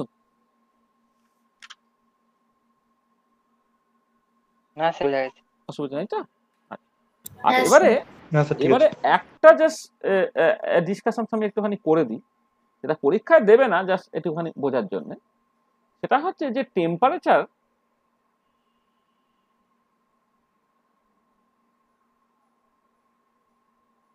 মে ভ্যারি উইথ অল্টিটিউড। টেম্পারেচারটা কিন্তু তোমার অল্টিটিউডের সঙ্গে সঙ্গে ভ্যারি করতে পারে। তাহলে অল্প হয়তো 1-200 মিটারের মধ্যে তুমি খুব বেশি চেঞ্জ দেখতে পাবে না, কিন্তু যখনই তোমার এই অল্টিটিউডটা ধরো অনেকটা বেশি হয়ে যাবে, তুমি জানো এইখানের তুলনায় কেন তোমার দার্জিলিং এ সবসময় তোমার টেম্পারেচারটা অনেক কম থাকে, বা সিকিমে তোমার টেম্পারেচারটা কেন সবসময় কম থাকে, হাইটটা বেশি বলি, তাই না? তাহলে অল্টিটিউড বাড়লে তোমার যে টেম্পারেচারটা কমতে থাকে আর কি, সেইটা কিন্তু তোমার মাথায় রাখতে হবে। আর এবারে তাহলে এই যে টেম্পারেচারটা যদি তোমার অল্টিটিউডের সঙ্গে সঙ্গে ভ্যারি করে, তাহলে যখন আমি ডিপি বাই পি এইটা -mg by RT into DH এইটা করে যখন আমি ইন্টিগ্রেট করে দিচ্ছি, তখন এই টেম্পারেচারটা জাস্ট হাইটের উপর ডিপেন্ড করছে না দেখে ইন্টিগ্রেশনের বাইরে বের করে দিচ্ছিলাম, এটা করতে পারবো না। তখন তোমার কি দেখতে হবে না, টেম্পারেচারটা মানে ডিএইচ এর সঙ্গে কেমন করে চেঞ্জ হয় সেটা তোমায় দেখতে হবে। আচ্ছা, সেইটা দেখার জন্যে জাস্ট তুমি একটা ধরো এরকম একটা বলছি যে আমি এই কি বলবো, একটা টার্ম জাস্ট আমি উল্লেখ করছি যে টেম্পারেচার ল্যাপস রেট বলে। টেম্পারেচার ল্যাপস রেট মানে টেম্পারেচার ল্যাপস রেট মানে হচ্ছে যে হাইটের সাথে সাথে তোমার টেম্পারেচারটা কেমন করে চেঞ্জ হচ্ছে আর কি। ঠিক আছে, তাহলে এটা হচ্ছে টেম্পারেচার ল্যাপস রেট। হ্যাঁ, এবং সেটা কেমন করে লিখবো, সেটাকে ধরো তুমি এইভাবে লিখলে যে মানে কি বলবো, একটা টেম্পারেচার ল্যাপস রেটটাকে ইউজুয়ালি আমি টি না দিয়ে মানে এটাকে এইরকম একটা ফর্মুলা দিয়ে এক্সপ্রেস করা যায়, ডি গামা বাই হচ্ছে ডিএইচ, এইটা সরি এটা ডি গামা বলে, ডি টি বাই ডিএইচ সেটা হচ্ছে তোমার গামা, এরকম একটা টেম্পারেচার ল্যাপস রেট যেটা সেটা হচ্ছে ডিটি বাই ডিএইচ আর কি। ডিটি বাই ডিএইচ এইটা ধরো তুমি এরকম একটা সিম্বল দিয়ে ইউজ করলে গামা, এই গামাটা হচ্ছে তোমার টেম্পারেচার ল্যাপস রেট, সেটা ডিটি বাই ডিএইচ, ঠিক আছে? এইটা তা ডিটি বাই ডিএইচ হচ্ছে তোমার গামা। এবারে এইখান থেকে দেখো তোমার এই যদি ডিটি সেটা তুমি গামা ইন্টু ডিএইচ এইরকম ভাবে লেখো, এবার তুমি যখন এটাকে ইন্টিগ্রেট করছো, আচ্ছা আমি এইখানে একটা জিনিস অ্যাজিউম করে নিচ্ছি যে হাইটের সাথে সাথে টেম্পারেচার যেটা চেঞ্জ হচ্ছে সেটা হচ্ছে কনস্ট্যান্ট আর কি। মানে ধরো প্রতি 1 কিলোমিটার অল্টিটিউড চেঞ্জ হলে টেম্পারেচার কতটা কমে সেটা তুমি জাস্ট ফিক্স কিছু একটা ধরে নিচ্ছ। তাহলে ইন্টিগ্রাল ডিটি সেটা হচ্ছে গামা ইন্টু ডিএইচ হলো, সেটা হচ্ছে তোমার এটা 0, মানে 0 যখন অল্টিটিউড তখন ধরে নাও টেম্পারেচারটা তোমার T0 বা কিছু একটা আছে, আর হাইট যখন এইচ ধরে নাও টেম্পারেচারটা তোমার T আছে, ঠিক আছে? তাহলে এখান থেকে তুমি T মাইনাস T0 সেটা হয়ে যাচ্ছে গামা ইন্টু এটা হচ্ছে তোমার গামা ইন্টু এইচ হলো, তাহলে টিটা হয়ে যাচ্ছে T0 plus gamma into H, এইভাবে আমি লিখলাম, ঠিক আছে? আর এখানে একটা জিনিস জাস্ট বলাই বাহুল্য, সেটা হচ্ছে এই যে টেম্পারেচার ল্যাপস রেট এই গামাটা, সেই গামাটা কিন্তু অ্যাকচুয়ালি তোমার নেগেটিভ ভ্যালু হবে, কারণ তোমার এক্সপিরিয়েন্স কি বলে না হাইট বাড়ানোর সাথে সাথে কিন্তু তোমার টেম্পারেচারটা কমতে থাকে আর কি। তাহলে এই গামা কিন্তু অ্যাকচুয়ালি তোমার নেগেটিভ সাইন দিয়ে হবে আর কি। সেটা তুমি এখানেও লিখে দিতে পারতো বা পরে তোমার মাথায় থাকবে তাহলেও তুমি করতে পারো। তাহলে দেখো, তাহলে আমি এই জায়গাটা একটা অ্যাডিশনাল জিনিস, সেটা হচ্ছে টেম্পারেচার ল্যাপস রেট বলে একটা কোয়ান্টিটি তুমি ডিফাইন করছো, যেটা ইউজুয়ালি হচ্ছে পার কিলোমিটারে কতখানি টেম্পারেচার কমছে সেই রকম ভাবে বোঝানো হয়।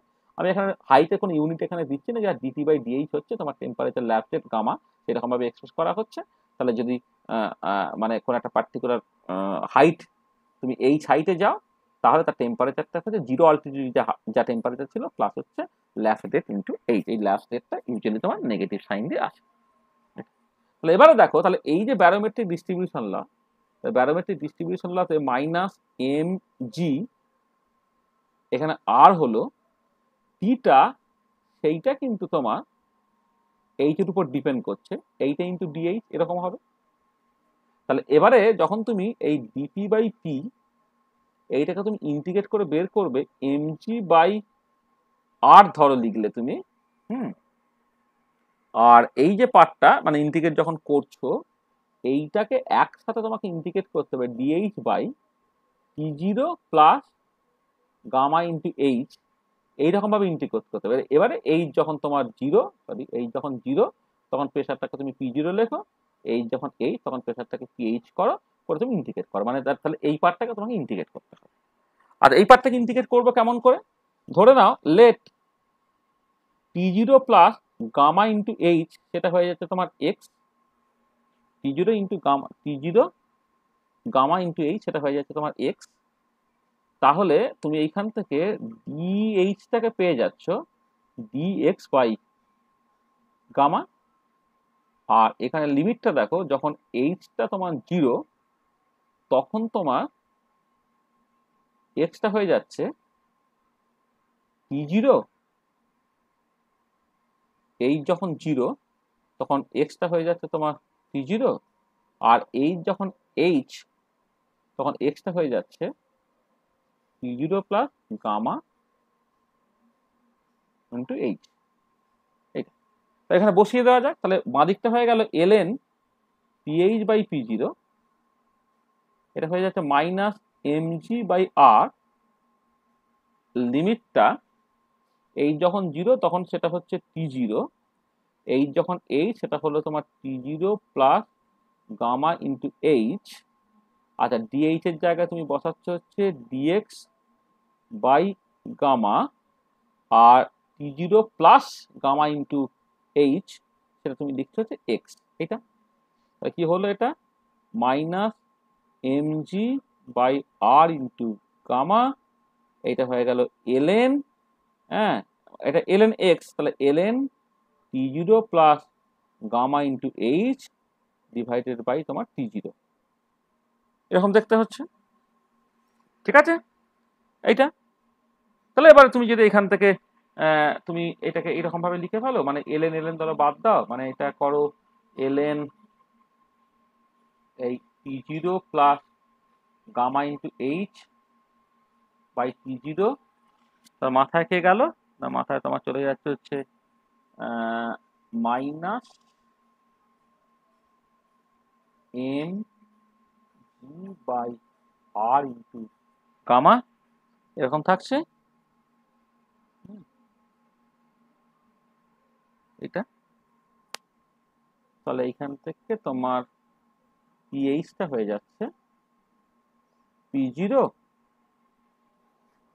মানে এটা এটা তো এক্সপোনেনশিয়াল আর থাকছে না, পি জিরো এটা হয়ে যাচ্ছে তোমার P zero plus gamma into H by হচ্ছে পি জিরো পাওয়ার হচ্ছে minus M G H by R. দেখো এখন এই ফর্মুলাটা তোমার এরকম জায়গায় দাঁড়িয়ে গেল।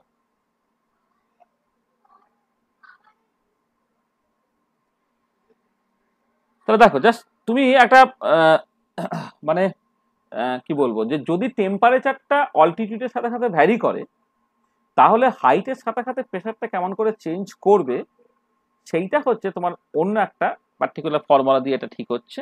এটা পিএইচটা হচ্ছে P zero, T zero plus gamma H by T zero তার whole power to the power minus M G H by R. তাহলে এটা জাস্ট একটা প্র্যাকটিসের মতো করে ব্যাপারটাকে করে রাখা, মানে এটা তোমার পরীক্ষা তো আসে না বা সেইটা নিয়ে খুব বেশি আলোচনা করারও দরকার পড়ে না, কিন্তু যাকে মানে এটা তুমি চাইলে এইভাবে জিনিসটাকে পাল্টে নিতে পারো। ঠিক আছে, তাহলে এই হচ্ছে মোটামুটি হবে মানে ব্যারোমেট্রিক ডিস্ট্রিবিউশন ল নিয়ে যা আলোচনা করার কথা আর কি। মানে এর বাইরে আর কিছু পরীক্ষা টরীক্ষা দেবে বলে মনে হয় না, এটা যথেষ্ট আর এর থেকে বেশি কিছু তোমার করতে হবে। দেখো তাহলে ঠিক আছে ব্যাপারটা, মানে ব্যারোমেট্রিক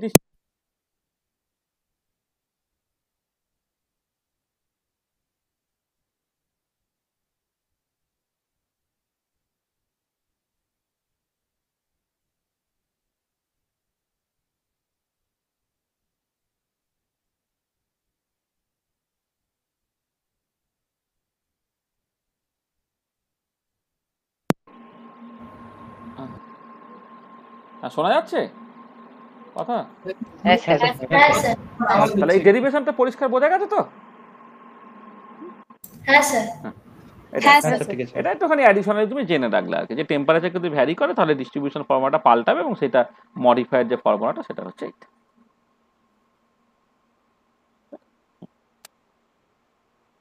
আচ্ছা তাহলে মোটামুটি ভাবে সিলেবাসে যে জিনিসগুলো কভার করা আছে তুমি সিলেবাসটা একটু দেখে নেবে, সেটা আমরা বলে ফেলেছি।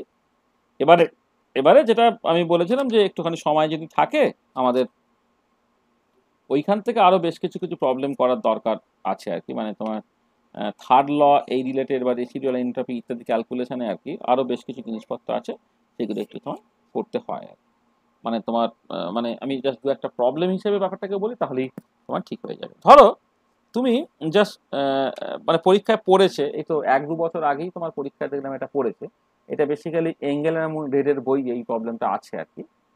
সেটা হচ্ছে যে তুমি ডাইফ্লুরোবেনজিন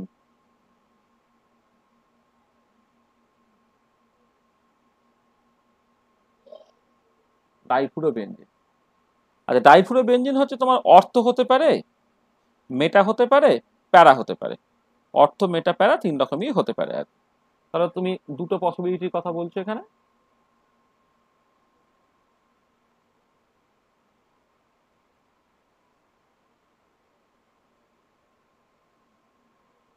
এটা হচ্ছে অর্থ,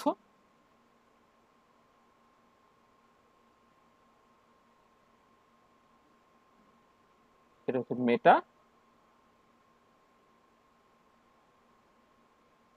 আর ধরো প্যারা। আর এই তিনটে কেসে তোমাকে রেসিডুয়াল এন্ট্রপি ক্যালকুলেট করতে বলছে, আর তিনটে যে কেস তুমি এখানে কনসিডার করলে তিনটে কেসে তোমাকে রেসিডুয়াল এন্ট্রপিটাকে ক্যালকুলেট করতে বলছে। হ্যাঁ তুমি এবারে কিভাবে করবে, তো ডাইফ্লুরোবেনজিন তার রেসিডুয়াল এন্ট্রপি আমার দরকার।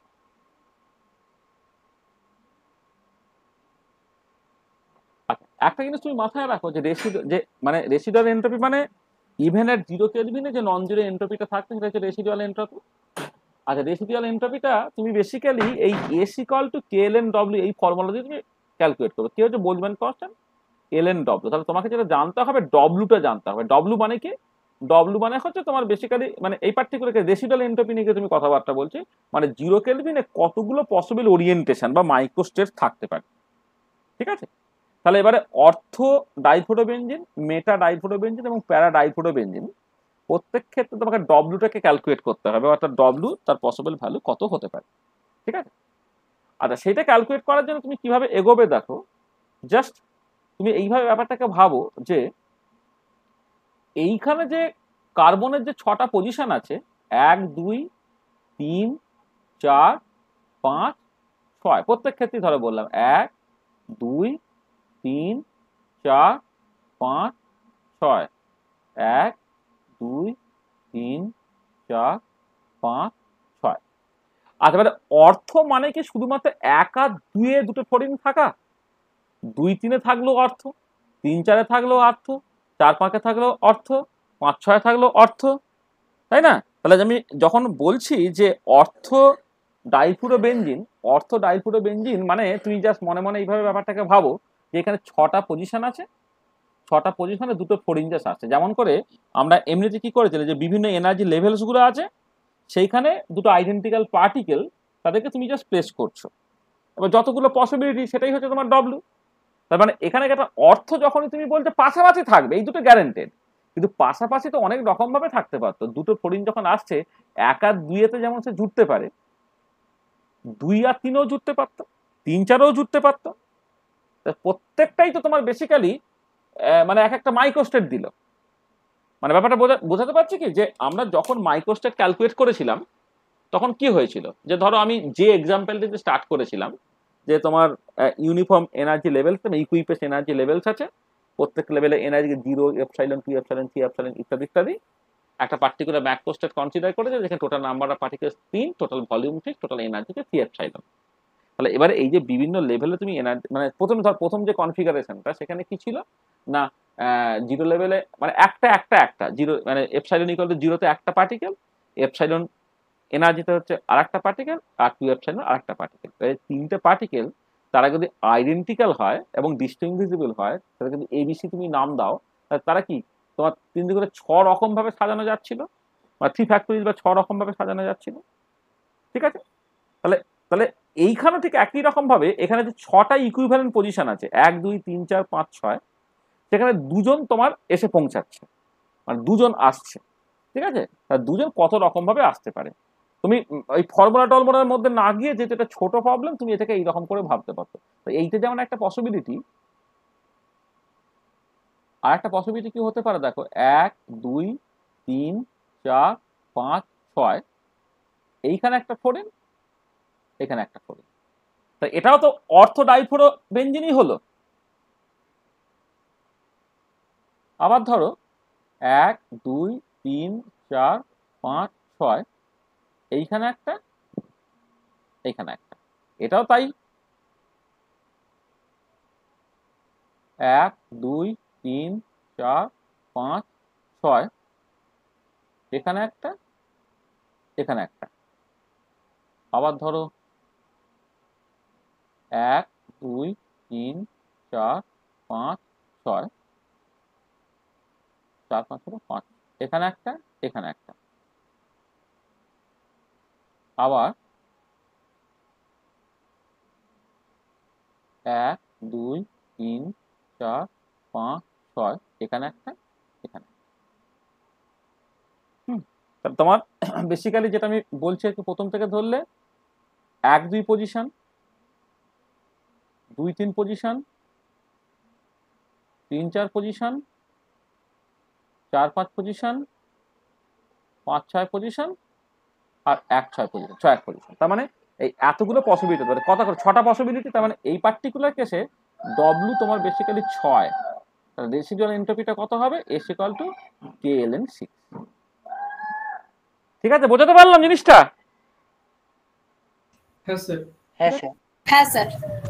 আচ্ছা এবারে তুমি ধরো যদি প্যারাটাকে করতে, তাহলে প্যারাটার ক্ষেত্রে তোমাকে খেয়াল রাখতে হবে যে তারা কিন্তু অপোজিট ডিরেকশনে থাকতে হবে। তার মানে তুমি জাস্ট দেখো যে এই 1 আর 4-এ আছে, এটাতে 1 আর 4 এই দুটো পজিশনে আছে, আর একটা পসিবিলিটি তোমার হতে পারতো 1 2 3 4 5 6, একটার বদলে এখানে 2 চলে এলো, 2 যদি আসে তাহলে অন্যটা অটোমেটিক্যালি তোমার 5 আসতে হবে, কারণ এটা প্যারা। আর একটা কি 1 2 3 4 5 6, তাহলে এই 3 যদি আসে তাহলে আর একটা অটোমেটিক্যালি তোমার 6 হতে হচ্ছে, তাহলে 1 4 এলো, 2 5 এলো, আর 3 6 এলো। আচ্ছা আর কি করতে পারে, আর কিছু হতে পারে কিনা দেখো তো। 4-এ একটা রাখলাম, তাহলে আর একটা 1-এ চলে আসবে, তাহলে দেখো আলটিমেটলি আগেরটার সঙ্গে সমান হয়ে যাচ্ছে।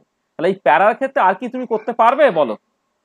না স্যার, টোটাল না স্যার। আর সম্ভব সম্ভব না, না। স্যার। তাহলে এই পার্টিকুলার ক্ষেত্রে ডব্লিউ কত হলো তাহলে? জাস্ট 3টে। তাহলে এস যখন তুমি করবে তখন কেএলএন কত হবে? 3 হবে। তাহলে আগেরটা হলো এস ইকাল টু কেএলএন 6, আর এটা হলে এস ইকাল টু কেএলএন 3। আর এটা যদি 1 মোলের জন্য করে তাহলে অ্যাভোগাড্রো নাম্বার দিয়ে গুণ করতে হবে। 1 মোল হয়ে গেলে ওটা তোমার জাস্ট 1 মোল যখন, মানে এটা যদি 1 মোলের জন্য করি তাহলে কি হবে, অ্যাভোগাড্রো নাম্বার দিয়ে গুণ হয়ে যাবে, তো তাহলে এনএ কে এলএন ডব্লিউ হয়ে যাবে, অর্থাৎ বেসিক্যালি এটা আর এলএন ডব্লিউ হয়ে যাবে। এবং ক্যালকুলেশনগুলো সবসময় পার মোলের জন্যই করে। আর আমি যদি মানে একটার জন্য করতাম তাহলে কে লিখতাম, আর 1 মোলের জন্য করলে অ্যাভোগাড্রো নাম্বার দিয়ে গুণ হয়ে যাবে, তখন বেসিক্যালি তখন কেটা হচ্ছে আর দিয়ে তুমি জাস্ট রিপ্লেস করে দিতে পারবে, তখন মোলার বলছো। ঠিক আছে। আচ্ছা এবারে মেটাটা আসি। তাহলে মেটা যখন হচ্ছে তাহলে এইটা হচ্ছে অর্থের জন্য, এইটা হচ্ছে প্যারার জন্য। আচ্ছা এবারে মেটা 1 2 3 4 5 6, তাহলে একটা হচ্ছে এইটা বলা হয়েছিল এফ এফ, এইটা এটা কোথায় না 1 আর 3-এ।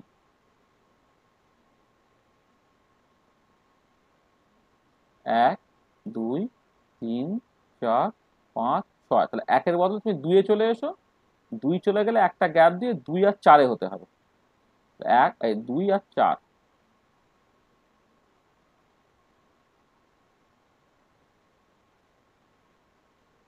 1 2 3 4 5 6, এবার 3-এ এসো, 3-এ এলে অন্যটা তোমার হচ্ছে 5-এ হতে হবে, 3 আর 5,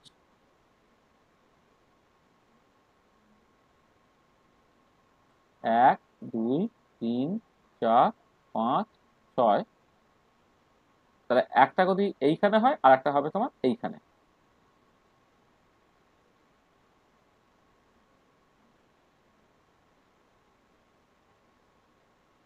এটা কত হচ্ছে, এটা 4-এ আর 6-এ। ঠিক আছে, 1 2 3 4 5 6, একটা 5-এ হলে আর একটা হচ্ছে তোমার এইখানে 5 আর 1-এ। তাহলে এটা কত, 1 5 বা 5 1 যাই বলো না কেন, 1-এ আর 5-এ।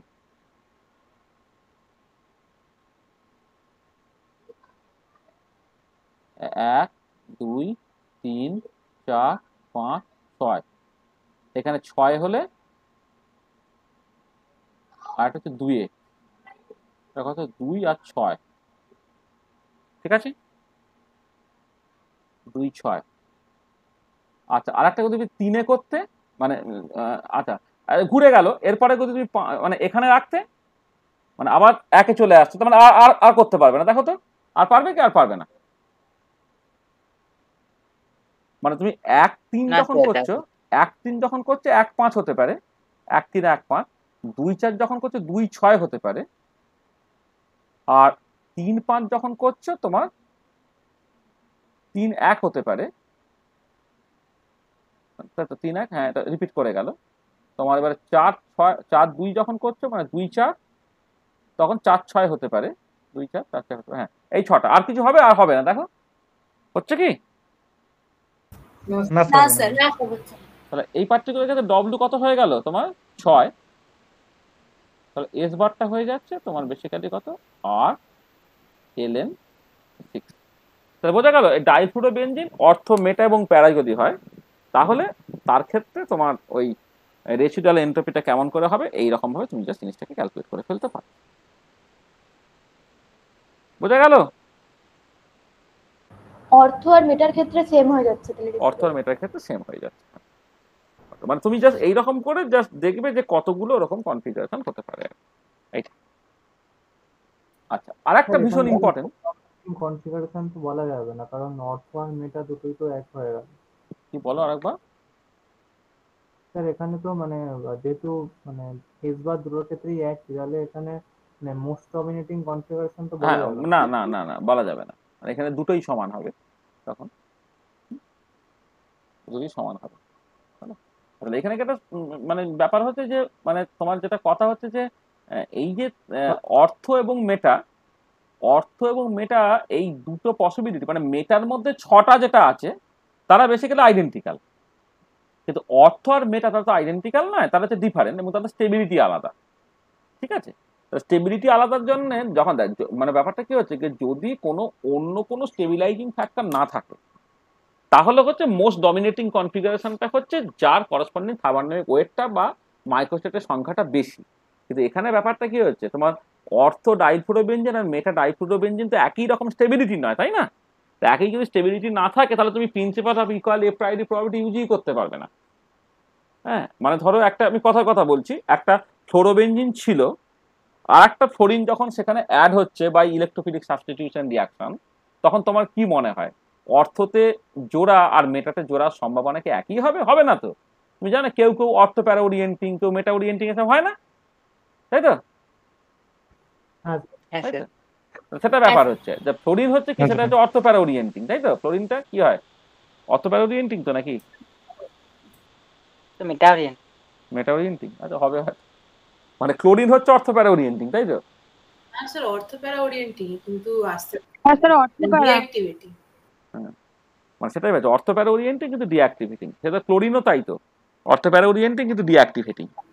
হ্যাঁ স্যার। এটা হ্যাঁ স্যার। যাকে মানে সেটা আমার ভুলে গেছিল সব আর কি। হ্যাঁ, যে মানে মানে ক্লোরিন হলে অর্থ প্যারা ওরিয়েন্টিং, সেটা ডিঅ্যাক্টিভেটিং আর কি সেটা। তো সেই মতো করে তুমি তো পরিষ্কার বুঝতে পারবে যে মেটাটা তাহলে যদি এটা ফ্লোরিনের বদলে ক্লোরিন তুমি নিতে, তাহলে মেটাটা তৈরি হওয়ার সম্ভাবনাই তোমার প্রচুর কম থাকতো আর কি। সেই জন্য তোমার আলটিমেটলি যে প্রোডাক্টটা তুমি পাবে আর কি, ডাইক্লোরোবেনজিন, ডাইক্লোরোবেনজিনে মানে শুধুমাত্র এই কার আন্ডারে মাইক্রোস্টেটের সংখ্যা বেশি সেইটা দিয়ে কিন্তু তার ওভারঅল প্রপার্টিটা ঠিক হবে না, কারণ এক্ষেত্রে কিন্তু এনার্জি দিয়ে একটা স্টেবিলাইজেশনের গল্প তোমার থাকছে। আর আমার আগেরটা যেটা আমি যেটা ওই principal of equal a priority probability এবং সেখান থেকে মোস্ট ডমিনেটিং কনফিগারেশনের কথা যখন বলেছিলাম, তখন কিন্তু আমি ধরে নিয়েছিলাম যে পার্টিকেলগুলো হচ্ছে তোমার আইডেন্টিক্যাল নন ইন্টারঅ্যাক্টিভ। হ্যাঁ, identical, this is important, identical non interactive. তারপরে ডিস্টিংগুইজেবল বা নন ডিস্টিংগুইজেবল না ইনডিস্টিংগুইজেবল তার মতো করে তো বাকি পার্থক্য। ঠিক আছে, এটা বোঝা গেল? আচ্ছা, আর একটা যেটা ভীষণ ইম্পর্টেন্ট জায়গা সেটা হচ্ছে তোমার জল বা আইস, আইস তার রেসিডুয়াল এন্ট্রপি তোমায় ক্যালকুলেট করতে হবে। মানে আইসের কিন্তু মানে তার একটা নন জিরো এন্ট্রপি থাকে ইভেন অ্যাট 0 কেলভিন টেম্পারেচার, সেইটা কেমন করে আসছে আর কি, আইসের রেসিডুয়াল এন্ট্রপি।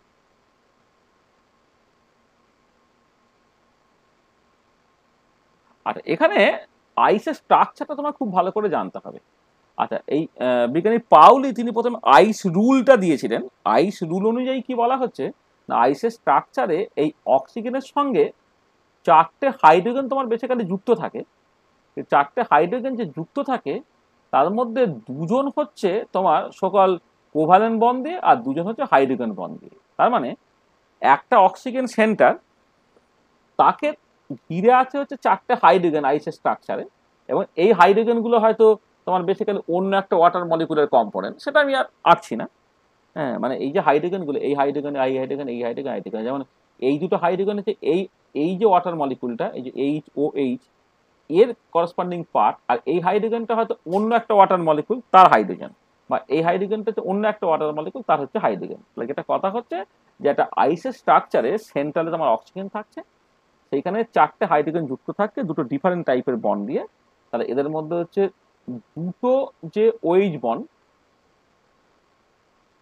সেটা যে কোভ্যালেন্ট বন্ড, কোভ্যালেন্ট বন্ড, এটা হচ্ছে মানে শর্ট বন্ড লেন্থ আর কি, এদের বন্ড লেন্থ গুলো ছোট হয়। আর দুটো থাকছে তোমার, দুটো ওয়েজ বন্ড হচ্ছে তোমার বন্ড হচ্ছে হাইড্রোজেন বন্ড, যেটা বেসিক্যালি লঙ্গার বন্ড লেন্থ। ঠিক আছে। আচ্ছা, এবারে কথাটা হচ্ছে যে তোমাকে প্রথম যে জিনিসটা দেখতে হবে যে এই যে তোমার মানে কি বলবো, মানে চারটে যে হাইড্রোজেন একটা অক্সিজেনের সাথে যুক্ত হচ্ছে, চারজনেই যদি তোমার কোভ্যালেন্ট বন্ড দিয়ে যুক্ত হতো, বা চারজনে যদি হাইড্রোজেন বন্ড দিয়ে যুক্ত হতো, বা তিনজন কোভ্যালেন্ট বন্ড একজন হাইড্রোজেন বন্ড দিয়ে যুক্ত হতো, বা তিনজন হাইড্রোজেন বন্ড একজন কোভ্যালেন্ট বন্ড দিয়ে যুক্ত হতো, তাহলে কিন্তু তুমি অ্যাকচুয়ালি আইসের স্ট্রাকচারটা পেতে না। তাহলে আইসের স্ট্রাকচার পেতে গেলে হচ্ছে তোমার ওই দুটো তোমার কোভ্যালেন্ট বন্ড হতে হবে, দুটো হাইড্রোজেন বন্ড হতে হবে, এটা তোমার ফিক্সড, এটা মাথায় রাখতে হবে। তার মানে দেখো তোমার এই যে একটা অক্সিজেনের সঙ্গে চারটে হাইড্রোজেন কত রকম ভাবে যুক্ত থাকতে পারে, যুক্ত থাকতে পারে 2⁴, মানে বেসিক্যালি ব্যাপারটা হচ্ছে কি, এই যে হাইড্রোজেনটা অক্সিজেনের সাথে আইদার কোভ্যালেন্ট বন্ড নাহলে হাইড্রোজেন বন্ড তৈরি করবে, তাহলে প্রত্যেকটা হাইড্রোজেনের দুটো করে পসিবিলিটি আছে। মানে আইসের স্ট্রাকচারে অক্সিজেনের সঙ্গে যখন হাইড্রোজেন যুক্ত হচ্ছে, তাহলে দুটো পসিবিলিটি, হাইড্রোজেন আইদার কোভ্যালেন্টলি লিঙ্কড হবে নাহলে হাইড্রোজেন বন্ড দিয়ে লিঙ্কড হবে, তাহলে প্রত্যেকটার জন্য দুটো করে পসিবিলিটি। টোটাল পসিবিলিটি কত? 2⁴, মানে 16 পসিবিলিটি। এটা হচ্ছে টোটাল পসিবিলিটি।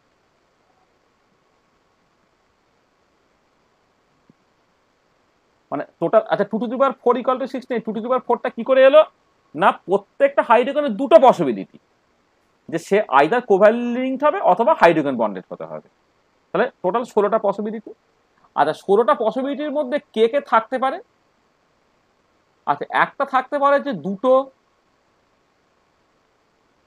কোভ্যালেন্ট প্লাস দুটো হাইড্রোজেন বন্ড, এইটা হচ্ছে আমার অ্যাকচুয়ালি যেটা কাজে লাগবে। এছাড়া হতে পারে দেখো 4টি কোভ্যালেন্ট বন্ড হতে পারে, একটা হতে পারে 3টে কোভ্যালেন্ট বন্ড প্লাস একটা হাইড্রোজেন বন্ড হতে পারে। আচ্ছা তারপরে এটা তো আমি অলরেডি বলে দিয়েছি, তারপরে হচ্ছে তোমার 4 0 মানে প্লাস 0 হাইড্রোজেন বন্ড আর কি, 0 হাইড্রোজেন বন্ড, 3 1 2 2 অলরেডি বলে দিয়েছি, একটা কোভ্যালেন্ট বন্ড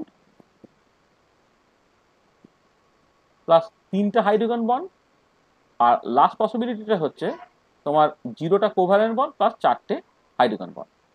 তাহলে দেখো, তাহলে এই যে 16টার মধ্যে কিন্তু 16টার মধ্যে হচ্ছে তোমার এই 5 টাইপ হতে পারে। এক হতে পারে যে 4টে কোভ্যালেন্ট বন্ড, কোনো হাইড্রোজেন বন্ড নেই, 3টে কোভ্যালেন্ট বন্ড, একটা হাইড্রোজেন বন্ড হতে পারে, একটা কোভ্যালেন্ট বন্ড 3টে হাইড্রোজেন বন্ড হতে পারে, কোনো কোভ্যালেন্ট বন্ড 4টে হাইড্রোজেন বন্ড হতে পারে, আর একটাই পসিবিলিটি আছে যেখানে হচ্ছে দুটো কোভ্যালেন্ট বন্ড দুটো হাইড্রোজেন বন্ড। তাহলে এবার তোমার দেখতে হবে এই 16টার মধ্যে দুটো কোভ্যালেন্ট বন্ড আর দুটো হাইড্রোজেন বন্ড কতগুলো সিচুয়েশনে হতে পারে, সেটাই হচ্ছে তোমার ভ্যালিড আইসের স্ট্রাকচার দেবে, বাকিগুলো সব ফালতু। তাহলে এক হতে পারে তুমি এই 16টা জাস্ট তুমি এঁকে ফেলো, মানে যে 16টা পসিবিলিটি না, এই যে 4টে বন্ড দিয়ে, তাহলে প্রথমে তুমি 4টি কোভ্যালেন্ট বন্ড দাও, 4টে কোভ্যালেন্ট বন্ড আর 0 হাইড্রোজেন বন্ড, সেটা একরকম ভাবেই হতে পারে। আবার হচ্ছে কোনো কোভ্যালেন্ট বন্ড নেই, 4টি হাইড্রোজেন বন্ড, সেটা একরকম ভাবে হতে পারে। এটা একটা পসিবিলিটি। আর 3টে কোভ্যালেন্ট বন্ড একটা হাইড্রোজেন বন্ড যদি তুমি দেখো, তাহলে হচ্ছে এইটা হাইড্রোজেন বন্ড হতে পারে, অথবা এটা অথবা এটা অথবা এটা, তাহলে এরকম পসিবিলিটি হতে পারে তোমার 4টে। আবার একটা কোভ্যালেন্ট বন্ড 3টে হাইড্রোজেন বন্ড, এটাও হতে পারে তোমার পসিবিলিটি হচ্ছে 4টে। তাহলে 4 4 8 আর 2 10টা চলে গেল, তাহলে এইটা জাস্ট একমাত্র 6টা হতে পারে। কেমন করে 6টা হচ্ছে খুব সহজ ব্যাপার, যে 4টের মধ্যে তোমার বেসিক্যালি দুটো কোভ্যালেন্ট বন্ড হতে হবে, তাহলে দুটো কোভ্যালেন্ট বন্ড হতে গেলে অটোমেটিক্যালি বাকি দুটো হচ্ছে তোমার হাইড্রোজেন বন্ড হয়ে গেছে, তাহলে এটা 4 × 3 / 2 মানে হচ্ছে 6টা। তাহলে এই যে কোভ্যালেন্ট, দুটো কোভ্যালেন্ট বন্ড দুটো হাইড্রোজেন বন্ড, এরকম পসিবিলিটি হচ্ছে 6টা। তাহলে দেখো, তাহলে তুমি যদি প্রবাবিলিস্টিক্যালি ব্যাপারটাকে দেখো, যে আইসের স্ট্রাকচারে একটা অক্সিজেন অ্যাটমের সঙ্গে হাইড্রোজেন লিঙ্ক আছে হচ্ছে 4টে হাইড্রোজেন লিঙ্ক আছে। এবারে সত্যি সত্যি আইসের স্ট্রাকচারটা তুমি কখন পাবে? যখন দুজন কোভ্যালেন্টলি বন্ড হবে আর দুজন হাইড্রোজেন বন্ডেড হবে। তার মানে তুমি 16টা পসিবিলিটির মধ্যে মাত্র 6টায় পাচ্ছ, হ্যাঁ, যার ক্ষেত্রে হচ্ছে তুমি অ্যাকচুয়াল স্ট্রাকচারটাকে পাচ্ছ। তার মানে এই 6/16 অর্থাৎ 3/8 is the probability of getting valid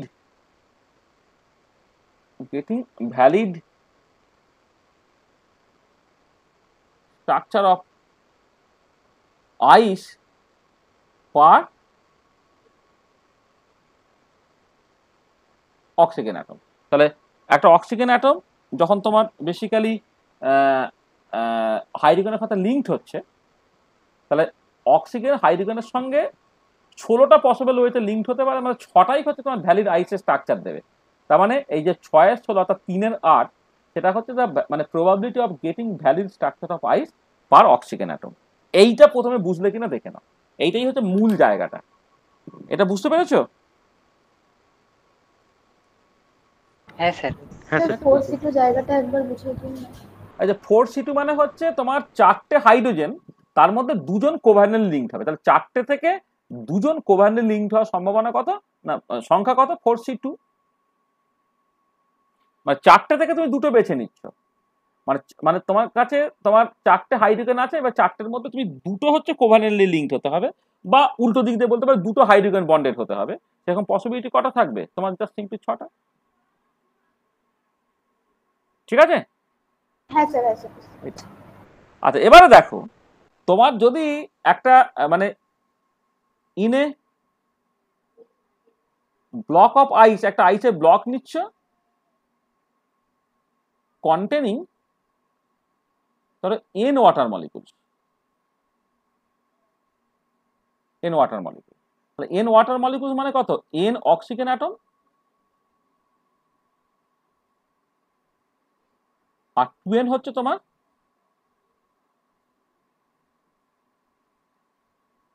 hydrogen atom. ঠিক আছে?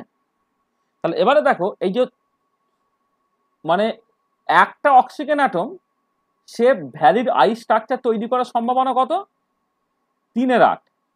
তাহলে এরকম আইডেন্টিক্যাল অক্সিজেন অ্যাটম কটা আছে? nটা, এটা 3/8 হলো, আর তার সঙ্গে গুণ হয়ে গেল কি দুটো মানে একটা হচ্ছে অক্সিজেন সে ভ্যালিড লিঙ্ক তৈরি করছে, আর তার সঙ্গে সঙ্গে হাইড্রোজেন কি হচ্ছে না, হাইড্রোজেন যেটা হচ্ছে হাইড্রোজেন প্রত্যেকটা হাইড্রোজেনের পসিবিলিটি 2টো করে।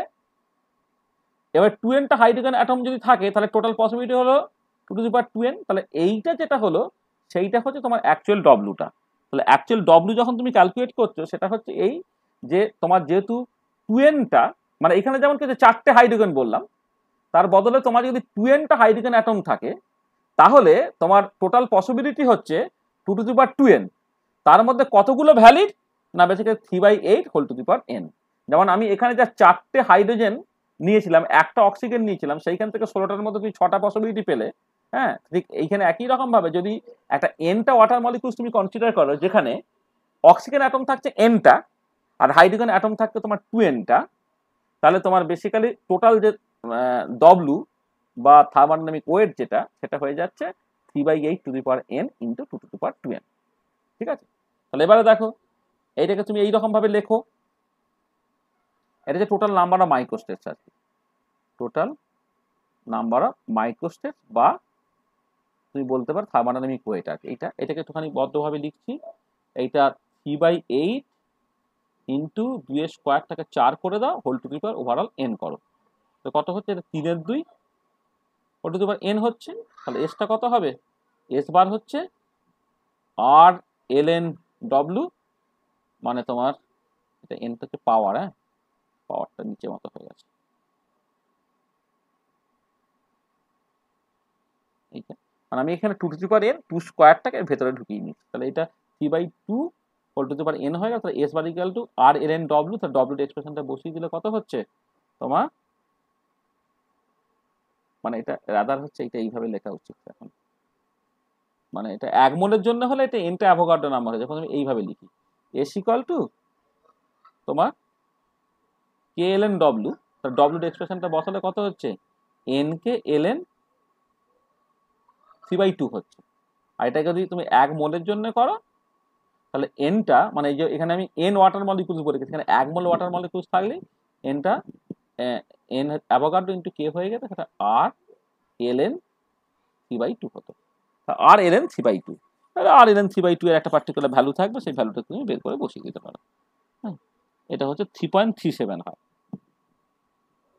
3.37, মানে আর এর ভ্যালুটা 8.314 বসিয়ে দাও, আর এল এন থ্রি বাই টুটাকে বসিয়ে দাও, তাহলে বসালে হচ্ছে 3.37 জুল পার কেলভিন পার মোল হবে।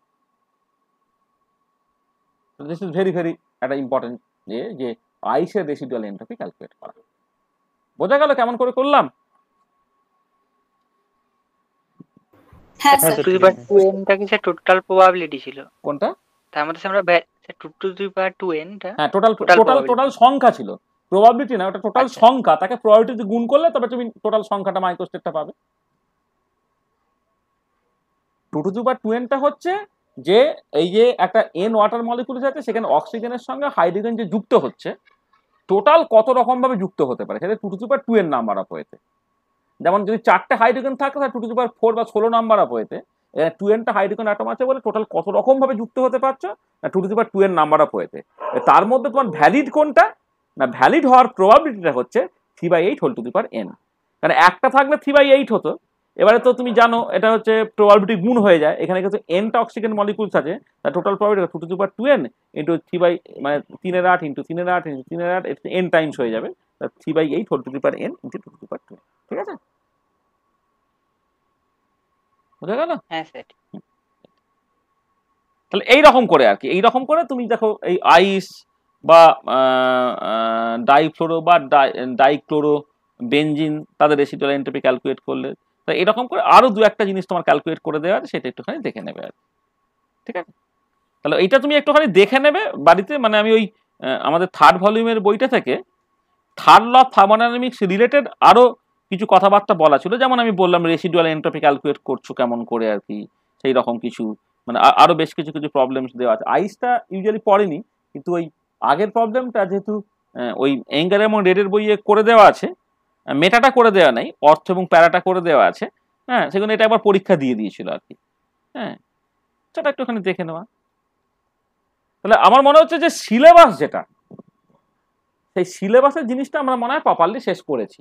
সিলেবাসটা তুমি একটুখানি বাড়িতে দেখে নেবে, যে সিলেবাসের মধ্যে আদৌ কোনো কিছু বাকি আছে কিনা তুমি একটুখানি দেখে নেবে। এবারে বুধবারের ক্লাসে আমাদের খুব ইচ্ছা হচ্ছে যে অন্ততপক্ষে মানে ওইটা অন্য জায়গায় করানোর একটা স্কোপ থাকবে, যে আমাদের 6 সেমিস্টারে যে অ্যাডভান্স কেমিক্যাল কাইনেটিক্স যে পার্টটা আছে, সেখানে ট্রানজিশন স্টেট থিওরিটা আবার আছে। তাহলে জাস্ট রেট কনস্ট্যান্ট বা ইকুইলিব্রিয়াম কনস্ট্যান্ট বা transition state theory in terms of partition function approach, সেটা নয় কেমিক্যাল কাইনেটিক্সের মধ্যে করব। কিন্তু যে জিনিসটার পরে তোমার ধরো করার স্কোপ থাকবে না, মানে বিএসসি তো অন্তত করার স্কোপ থাকবে না, সেটা হচ্ছে ফেরমি-ডিরাক এবং বোস-আইনস্টাইন ডিস্ট্রিবিউশন ফর্মুলার ডেরিভেশনগুলো। বোস-আইনস্টাইন এবং ফেরমি-ডিরাক ডিস্ট্রিবিউশন ফর্মুলার ডেরিভেশন, কারণ আমরা প্রথম থেকে যখন বলছি একই ফুটিংয়ে তো স্টার্ট করছি, বলছি যে আইডেন্টিক্যাল পার্টিকেল তারা দু রকমের হতে পারে, ক্লাসিক্যাল আইডেন্টিক্যাল পার্টিকেল যারা ডিস্টিংগুইজেবল, যাদেরকে বোল-জোন্স বলা হয়, তাদের জন্য ম্যাক্সওয়েল-বোলজম্যান স্ট্যাটিস্টিক্স তুমি পড়ে ফেললে। কিন্তু কোয়ান্টাম আইডেন্টিক্যাল পার্টিকেল যারা ইনডিস্টিংগুইজেবল, তারা বোসন্স হতে পারে, ফেরমিয়ন্স হতে পারে।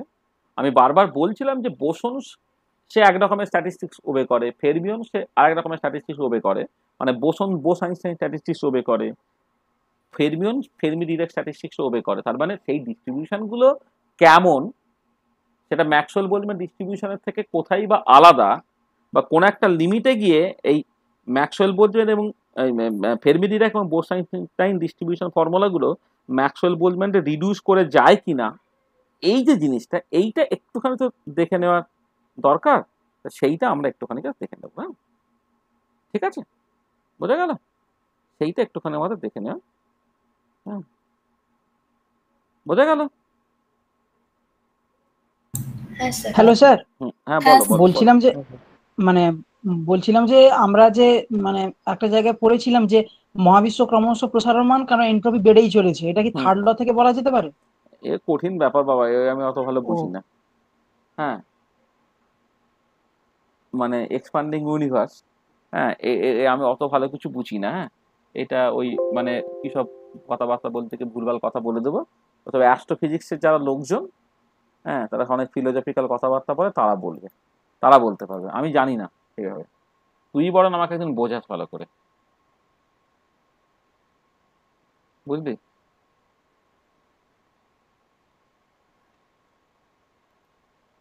বুঝেছিস বাবা?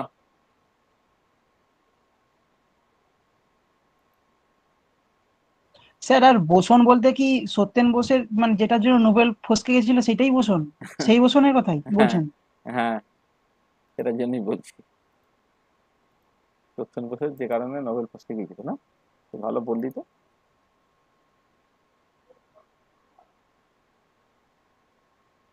সত্যেন বোস তো বোস আইনস্টাইন স্ট্যাটিস্টিক্স হওয়ার পরে অনেক বছর বেঁচে ছিলেন, আরো 50 বছর বেঁচে ছিল, তাও ফসকে গেল বল। হুম, কি রে? না, মানে ওইটা নিয়ে প্রচুর চর্চা হয় আর কি, মানে আহ, এই কয়েক বছর আগে হিগস সেটার জন্য নোবেল পেয়ে গেল 2013 সালে না কত সালে, হিগস বোসন থিওরি। আসলে মানে কথাগুলো কারা বলে, দিস ইজ ইম্পর্টেন্ট। মানে আনন্দবাজারের প্রতিজ্ঞ কি লিখলো সেটা খুব একটা ইম্পর্টেন্ট নয় আর কি। হ্যাঁ, এটা বড় হ, বড় হয়ে বুঝতে পারবি আর কি, যে সত্যি সত্যি এশিয়ান বোসের নোবেল পাওয়া উচিত ছিল কি ছিল না, বা এশিয়ান বোসের থেকেও হচ্ছে মানে মেঘনা সাহার নোবেল পাওয়ার সম্ভাবনা অনেক বেশি ছিল কিনা। হ্যাঁ, এগুলো এত বড় হয় তখন নিজের মতো করে একটা ডিসিশন নিবি আর কি। মানে আনন্দবাজারে প্রতিজ্ঞ কি বললো, প্রতিজ্ঞ হচ্ছে কেমিস্ট্রি অনার্স। হ্যাঁ, মানে প্রতিজ্ঞর শিক্ষাগত যোগ্যতা হচ্ছে কেমিস্ট্রি অনার্স পাস। সে এবারে ধর হিগস বোসন নিয়ে যে সমস্ত কথাবার্তা বলবে বা বোস স্ট্যাটিস্টিক নিয়ে যে সমস্ত কথাবার্তা বলবে, তুই কদিন পর তার থেকে অনেক বেশি বেটার কথাবার্তা বলতে পারবি। ও বিভিন্ন লোককে জিজ্ঞেস করে, জিজ্ঞেস করে নিজের মতো করে একটা যা লিখে দেয়। হ্যাঁ, সেইটা দিয়ে তো আর সায়েন্স ওইভাবে চলবে না, না? মানে যদি কোনো একজন সায়েন্টিস্ট এই কলামটা লিখতো তাহলে তার একটা মানে ছিল আর কি। হ্যাঁ, ওই জন্য এগুলো একটুখানি মানে কি বলবো, মানে খুব মানে সেনসিটিভ জায়গা আর কি। মানে এগুলো মানে ওই সময়টাখানি ওই মানে আনন্দবাজারি যে লেখা আর কি, তার উপরে বেশ করে সায়েন্স শিখতে যাস না, তাহলে কিন্তু সমস্যা করে।